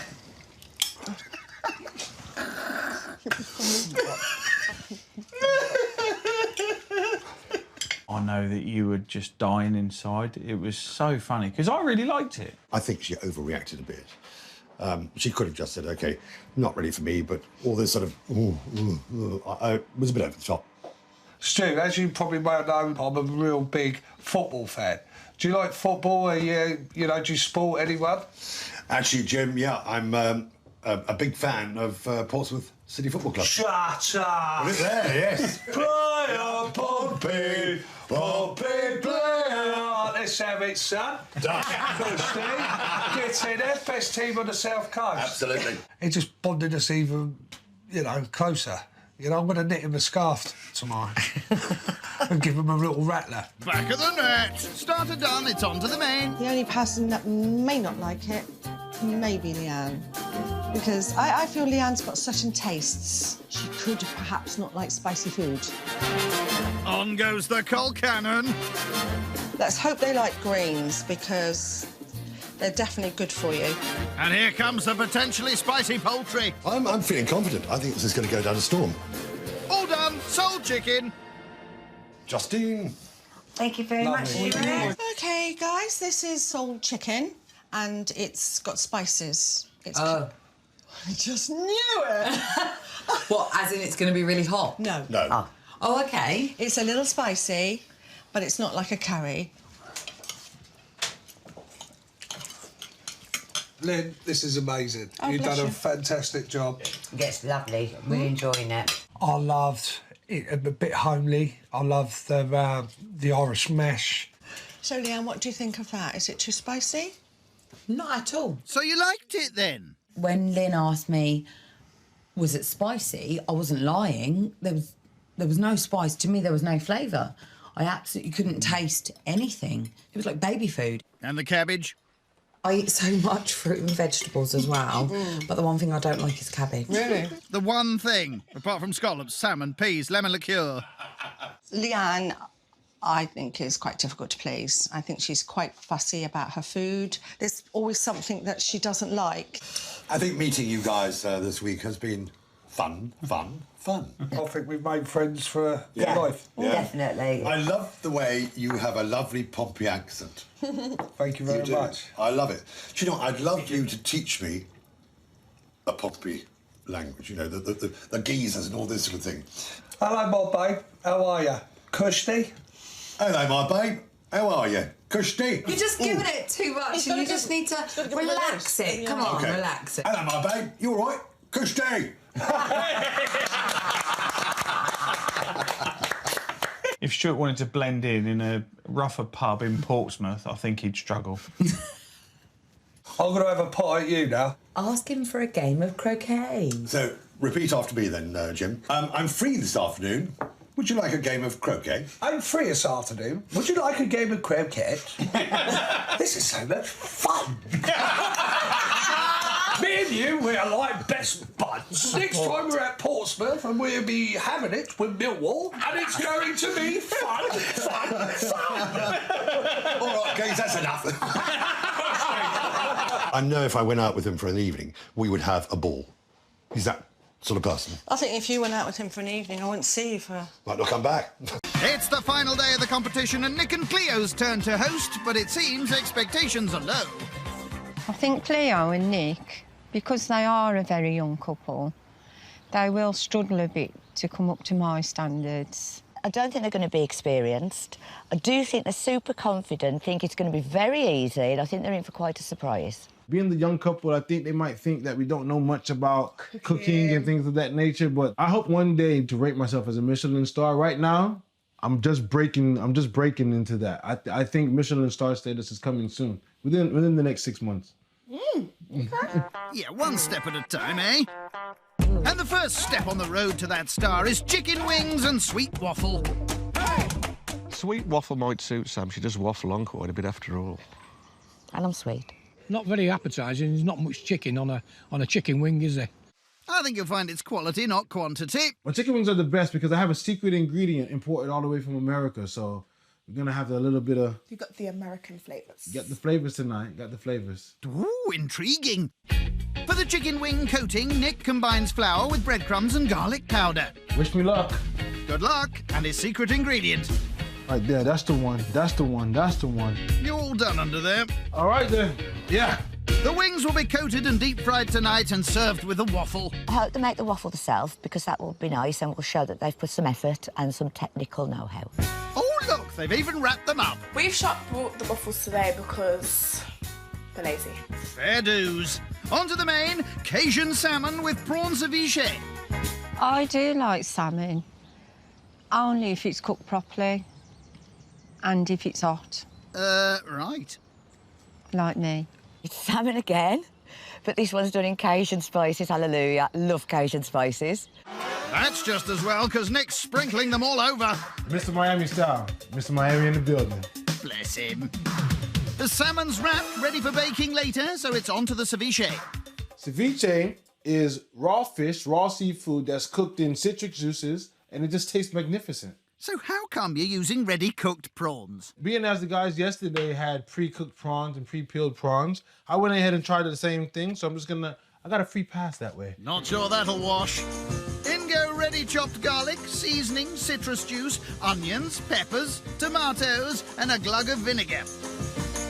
They'll also serve with coleslaw and Nick's special black beans.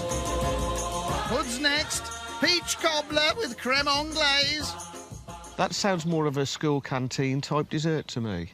Even though I haven't got a clue what that is, I think I'll probably enjoy that. OK, then. Have you tried this before, Cleo?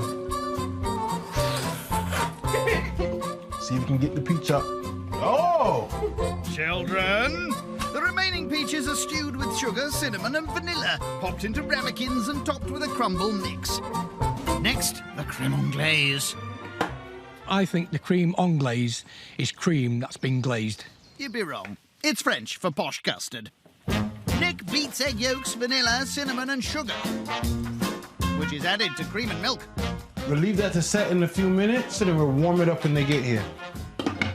Right, you better get changed then, because your guests are on the way. Babe, it's too much pee. It's not too much pee. It's too much pee. Baby, please. Please, I'm telling you, it's too much pee. Baby, please just wait and see. Look what comes out. Sweetheart, it's not. It's. You haven't even got a carrot on that. I can't accept babe, it. Babe. I can't have it, babe. Honestly, Harry, I have please leave it. Please leave it. This is my meal. Please leave it. Yes, Harry, you've been told. Can you please get the mashed potato and put it in the middle? No, I'm not going to do it. We have to love each other. Don't prove your stubbornness. This isn't happening. Great if we're having pea puree carrot. Babe, please leave babe, it. It's a pile of food. It's not how it's going to work on this. Harry, shut up. You're about to seriously me off. Don't do it, Just babe. please I'm not leave being it. involved in you piling food up like a tower on a plate. Oh dear. Here's a gammon tower with veg anyway. Wow. Oh, wow. Who's responsible for this dish? So I am responsible for this dish, but we jointly made it. In the kitchen, we did actually have a little domestic over the presentation of it. Oh, you did. And you were right. Carrots, awesome. Mashed potatoes, lovely. Just gammon itself, right, absolutely spot on. Are you not supposed to cut this fat off, or it's a part of presentation? Completely up to you. It was over-salted, there was a lot of fat, but that's my personal opinion. Could have trimmed it a little bit. I guess for me, I expected a lot more poshness in that menu because it come across very la-di-da. But when I got that and when I tasted it, it was just a gammon roast or a gammon with mash. I'm very confident that we did do really, really well on the main course. With mixed views on the main, Nick wants to know about the bottles he found earlier. Who is my sexy? Could it be me? And who wrote it? I got the bottles for Valentine's Day, and the bottles represent Harry's short memory, because the first one says the date, and he always forgets when our anniversary is. Oh. So that's why I got him the bottle. And then I just wanted to remind him how much I loved him. So, Harry, when is your actual anniversary? Well, we have two different anniversaries. Oh, just like the Queen. One's on the 6th of December and one's on the 14th of March. It's the 6th of December Yeah. and the 15th of June. Oh, That's what I said. Where did March come from and what was he thinking? How could you get the date wrong? You know, the reason we have these bottles is to help me stop forgetting. If you got a throne, you know what would happen to you, right? Yeah, I would never, ever, ever, ever forgive you for this. Got that?